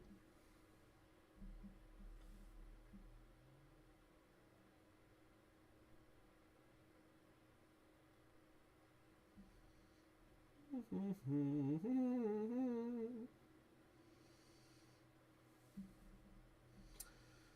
the standings. Oh, I did win today. That's cool. I'm up to 630 shares. Not bad. Not too shabby. Is it the fourth? Yes, 7:15 to go here in the fourth quarter. 3rd and 3 for Tampa. Tom Brady takes the snap. Here comes a blitz. Has to get rid of it. And incomplete. His tight end, Brait, was there.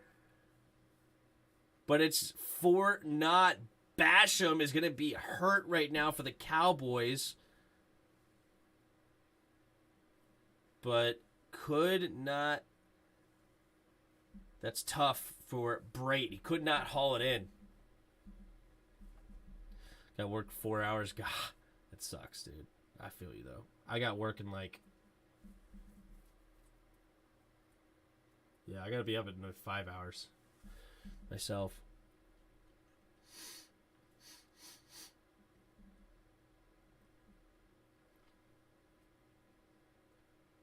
Basham hurt. Yep, looks like a hip. Yeah, he was grabbing his left leg. That was weird.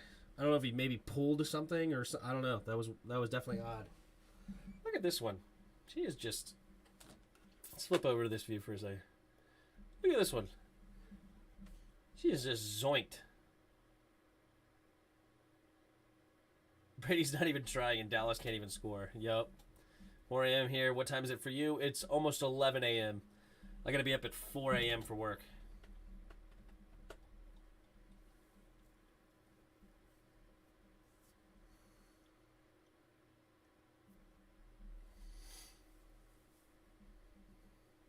Yeah, look at this one.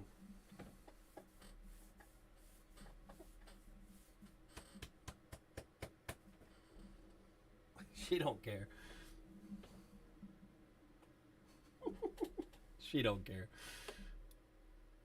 Like, whatever. Whatever.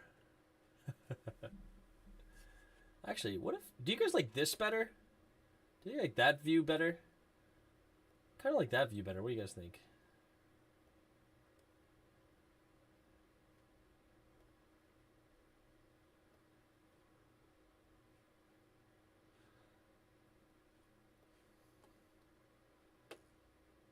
That view's pretty good. I may just ride with that one. She sleeps where she wants. That's right. Ruby don't care. Ruby does what Ruby wants. 9 p.m. for the win. There you go. That's what's nice about being on that Montana time, right, Bod?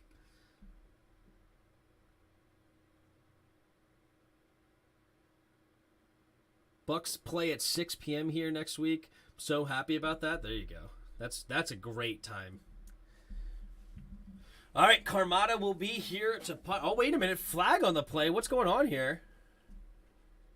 False start offense. All right. So, false start offense. Move them back 5 before the punt.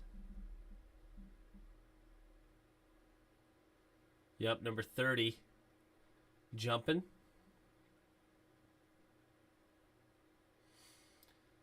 All right. So, Turpin to kick it away, or to return it, rather. Carmada to kick it away. And it'll be fair caught right around the 13, maybe 14-yard line for Dallas. And that's where Dak will have 7 minutes, down by 16, to need 2 touchdowns and 2 two-point conversions. Carmada has a leg. Yeah, that dude is, we thought he was bad after that first kick, but that's because his leg is actually that strong. That's insane. Brady making money off commercials and still has enough juice to get it done. Brady smart, Dak not smart. Happy we replaced Pinion. Yeah, I remember saying Pinion's name a lot. Was he not good? I thought he was all right. I thought he was solid. But Carmada looks pretty darn good. All I got to say about Dallas is this game is like SpongeBob.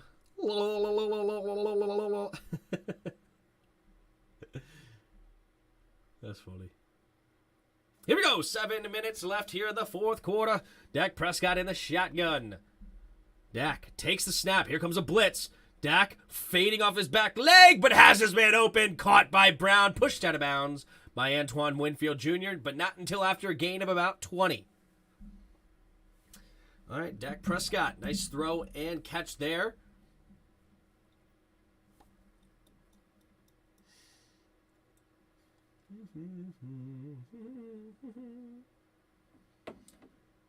Man, Winfield Jr. gave him the little big shove right there.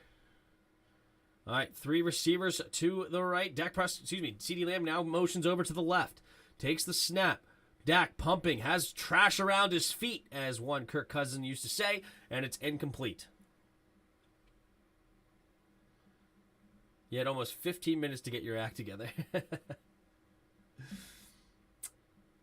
Took over in this game. Lowell, at least Mike Evans scored a TD, silver lining. What's up, Yager? Long time no see, man. How you doing? What up, Commanders Chaplain Rev Rashid Fry? How you doing today, bro? Go Bucks. 3 receivers to the right. Dak takes a snap. 4-man rush. Here comes Barrett, but he has to get rid of it, and finds Brown, and he will get the gain of 15 yards. First down, Dallas. All right. Well, don't say they ain't dead yet. Hold the phone. They ain't dead yet. Dak takes the snap, drops back to pass, setting up the screen, and Zeke will just get immediately tackled by Levante David. Dak put way too much air under that football, which basically gave Zeke 0 chance. But hold up. Oh, this is a big deal. Dak Prescott's finger is, I think, dislocated. I think Dak Prescott's finger... Oh, my goodness, we're seeing Cooper Rush. Oh, my lord. Hold up. Cooper Rush with a quick throw to the outside, and it's caught by Brown. Hold up. I think it is dislocated for Dak Prescott, or his wrist or something. This could be bad. When Barrett got close to him, he hit his right hand and kind of brought his wrist back. I'm not sure. Is this kind of like what happened to Russell Wilson or what? Take the snap. Cooper Rush, quick throw over to the right side, and an incomplete, looking for CeeDee Lamb. Well, now this is 4th and 6 territory. You got to go for it when you have Dak Prescott on the sideline. And then you can't even waste your timeouts because you need them for the comeback. Like, even if Dak did somehow come out to the sideline and say, yo, I'm ready to go, you got to just roll with Rush at least one more play. Wow. What up, bro? Hit up the likes for my family, Tim. He's been providing content all day. Seriously, so let's support. Thanks, man. I appreciate the kind words there, Rashida. 3 receivers to the right. Cooper Rush in the shotgun. 4th and 6. Big play here. This is the ball game. Takes a snap. Shaq Barrett. Ooh, Shaq Barrett. Hold up. That might be a offsides call. I think they're going to call Shaq Barrett for an offsides. He got the sack. He's not happy about it. He thought he timed it perfectly. He definitely moved early, but did he cross the line? Looks like it's going to be neutral zone infraction.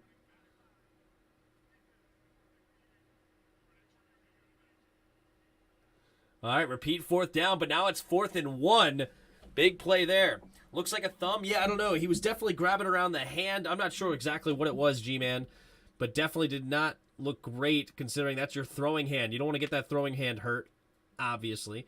But all right, so Dallas lives for another play after that one. Granted, it was a good call. 3 receivers to the right. Cooper Rush in the shotgun. Takes the snap, drops back to pass. Cooper throwing it over the middle. Caught by Dalton Schultz. Big catch there. So Cooper Rush, I respect it, man. He's not afraid right now. Cooper Rush doing his thing. Gregory Murphy, yeah, great job today, Tim. Listened to you at work earlier. Keep it up, man. You got skills. Thanks, Gregory. Appreciate the kind words, bro. 3 receivers to the right. Takes the snap, drops back to pass. Cooper steps up in the pocket, going deep, and incomplete. Was not on the same page with him and Houston. Only guy close to it was a defender. Luckily, he threw it too far for him. Juan says, wait. Dak has nothing for 3 quarters and thinks he can win the game on the 4th with 5 minutes. That's his stinking problem. Ain't hitting the hay. I ain't hitting the hay. Peace, folks. Thanks, Red Wings. Thanks for stopping by, bro. Make sure you hit that like button if you haven't already. Appreciate it, man. And if you're new, subscribe to the channel. And if you'd like, you can become a member of the channel. It helps out a lot there as well. $1 a month, and you can start supporting that way. Cooper throwing it to the right side and will fall forward for a gain of 5. It'll be 3rd and 5. Appreciate you guys all who have been listening and hanging out with me all day. Definitely makes it a lot of fun, so I appreciate you all. Here we go, 3rd and 5. Got to keep this drive alive here for Cooper. Cooper drops back to pass, and White gets him. Down goes Cooper, spinning him around. Ooh, Devin White said, "I'm your cowboy." Come on, bro. After the sack, he did a little rodeo on him. Stop. He said, "I'm your cowboy, boy." That's hilarious. Tim, do you listen to the Sports Junkies? Not a whole lot. I'm more of a ESPN 980 guy. So I like the other shows on that one.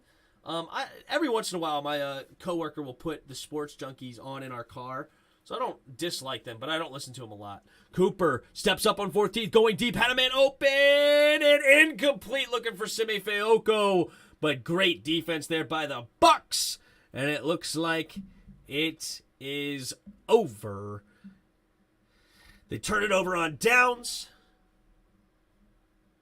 And big hit there by number 32 of Tampa Bay. And it looks like this game is going to end 19-3. Unless Cowboys get a garbage one at some point. But this game is over. Jarris should be seeing this. Yeah, he decided not to do it tonight. Not sure why, but so I decided to hold it down by myself.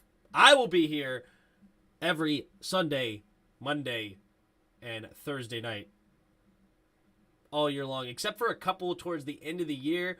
Me and my wife and her family are going out of town, so it'll be, I think we're going to miss 2 weeks of the season, like 2 Sundays. I probably could still do that Thursday if I remember correctly, but I'll miss a couple of games then. But other than that, we'll be here throughout the year. Oh, and Thanksgiving, probably. I'll be at my family's house for Thanksgiving. Like Thanksgiving Day. But, okay, so those 2 things, and then one more. No, just kidding. It's just those.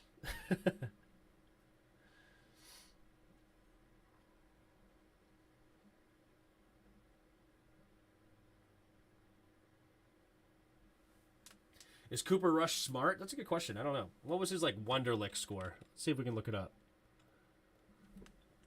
Cooper Rush Wonderlic. Has brains to be the NFL quarterback. What is his Wonderlic score? He graduated in May with a 3.89 grade point average. That's pretty good. In actuarial sciences. Actually, that's pretty solid. Actuarial is the ones that do the math for life insurance or insurance in general to see what's the odds and things like that. So actuarial sciences is a pretty good degree. When was he drafted? 2016?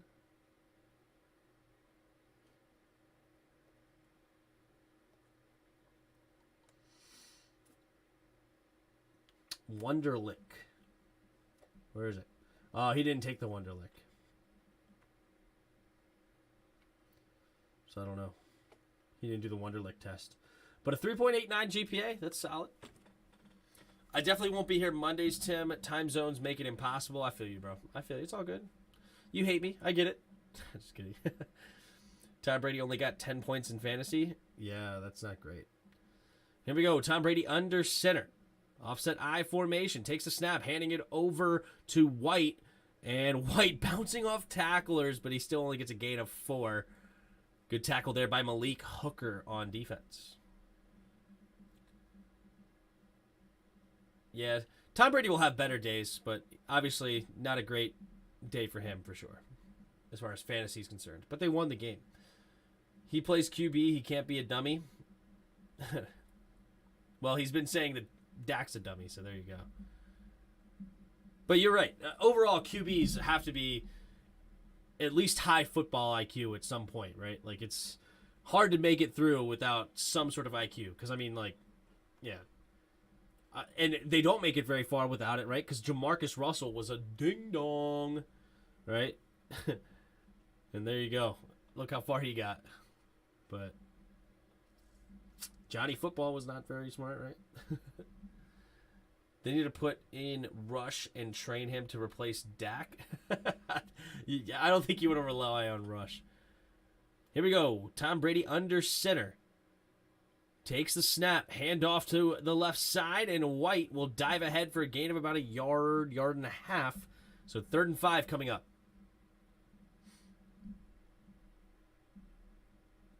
Dallas will use a timeout. Second timeout is gone. Russell was just lazy and liked ho-hos too much. True. Maybe he's a genius. Maybe. Maybe he's actually incredibly smart. Very possible. But, like, even, like, quarterbacks that you think, maybe not too smart, because, like, you think of, like, Mike Vick with his history and whatnot. But, I mean, you listen to him on NFL Network, and he's a very competent guy, right?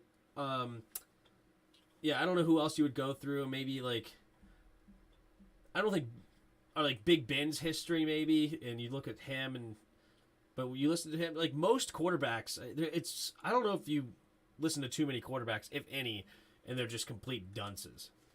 But maybe they're out there. I don't know. Here we go. Tom Brady under center. Takes the snap. Handoff to the Perriman, and that's going to be a huge loss. That's a weird play call on 3rd and 4. But that'll be Dallas's last time out. So Dallas will have one more crack at it here. But Dak Prescott went to the locker room, so they're pretty much done. Toasted today. Because Cooper Rush ain't in it.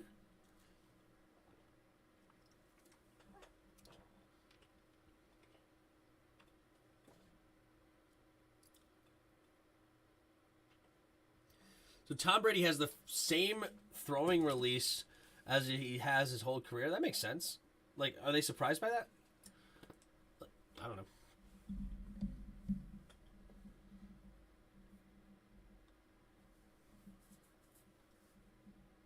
Russell's body's just beat up, and he has first-round QB money in the bank. I call that smart. I was thinking about DeMarcus Russell. That's who I was thinking of. Or Jamarcus, rather. Dak went to A&M, too, so that school is no bloody joke. No. Dak went to Mississippi State. Here's Turpin. He's going to try to run this back and dancing around. Nowhere to go. Good defense there by Tampa. But no, Dak went to Mississippi State.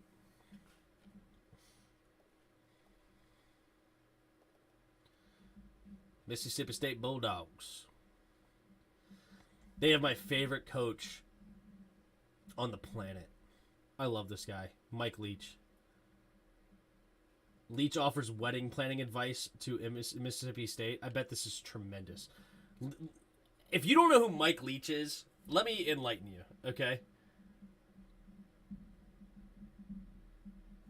I thought it was A&M, but he went to Mississippi State. Anyway, Mike Leach is awesome.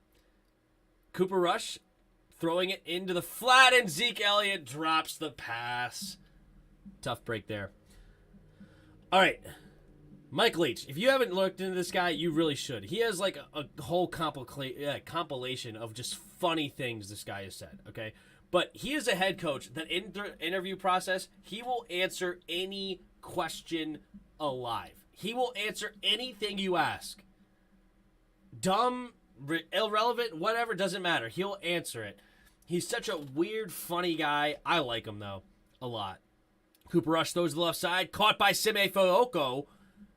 This was Davis Mills' number 1 receiver in Stanford when they were both seniors. I wanted this guy in the draft. This guy is a 6'3" body, runs a 4.4 40-yard dash. He's a late-round flyer. He's not, like, great. I didn't want him, like, second round. But, 5th, 6th round, I don't remember where they got him. But solid pick, I thought. Here we go, going deep, and he overthrows CeeDee Lamb. Cooper Rush CeeDee Lamb had a step, but he overthrew it. I love Simi. Wish we got him. Yep, I liked him too. But I see.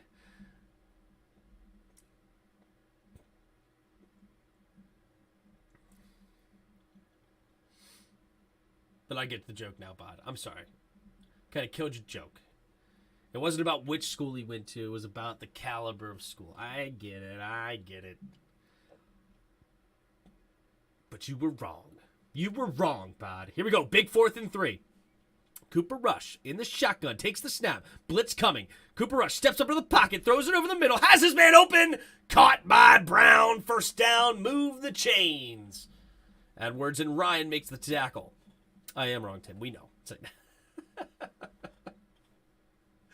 All right, that'll bring us to the 2-minute warning, and Dallas technically keeps their chances alive. Are we going to see some sort of crazy miracle here? That would be nuts.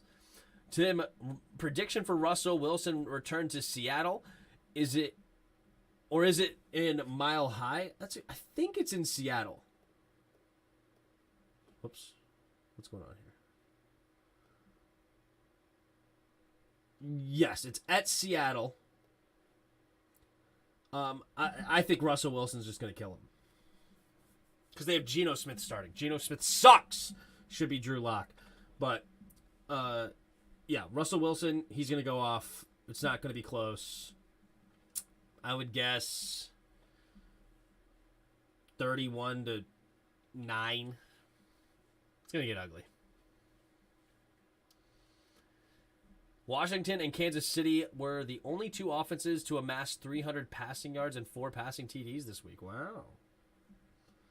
That's a good stat. Denver is a real Super Bowl threat this year. I agree.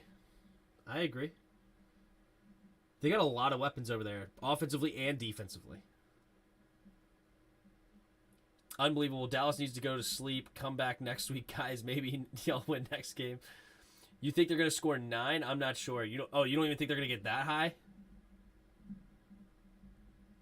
I don't know. It's pretty easy to score 9, right?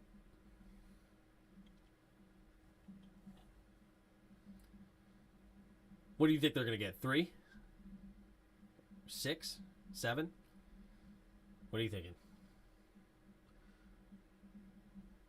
I decided, I thought single digits, so I decided to go with the highest single digit number there was. What's happening with Julio and Tom? What's happening? What do you mean? They're just not throwing the ball right now. They're just running it. Looked like they were just discussing something. I didn't see anything, mad about it, but I could be wrong. I would bet the under, and it isn't easy to score 9 with Geno as your QB. They could get some bogus time, right? Who knows? Didn't Geno, dang near beat the Saints last year, in a garbage way? He threw, a huge bomb to DK Metcalf. They could score 9, right? I don't know. So Cooper Rush, incomplete pass real quick. Oh, they're going to say it's an intentional grounding. Well, that's a disaster. Lose some yards on top of that. Mike McCarthy not happy.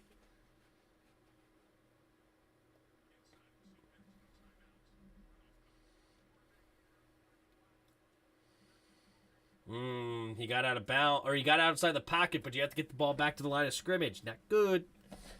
Geno will bomb it out, and every now and then get lucky. Yeah, every now and then. I see.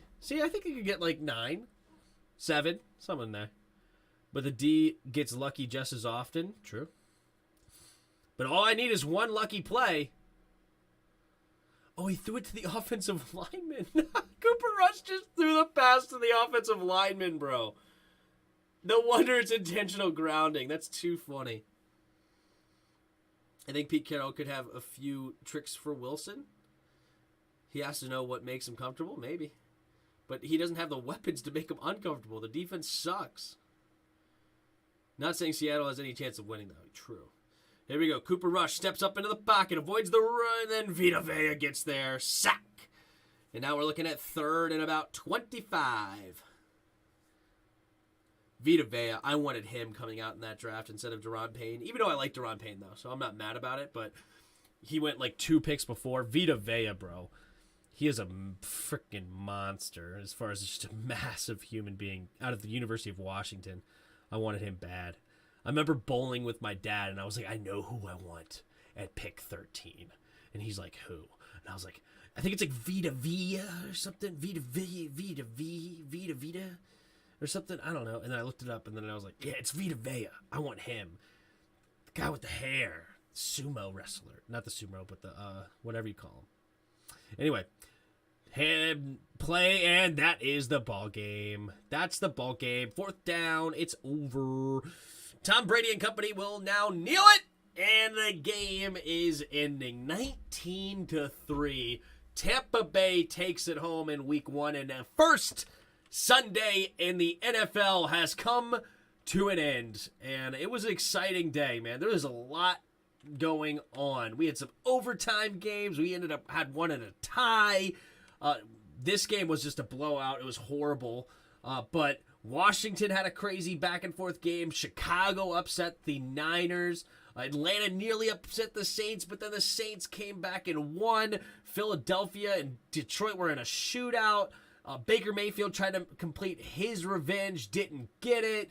Giants somehow won a football game, so a couple of upsets early.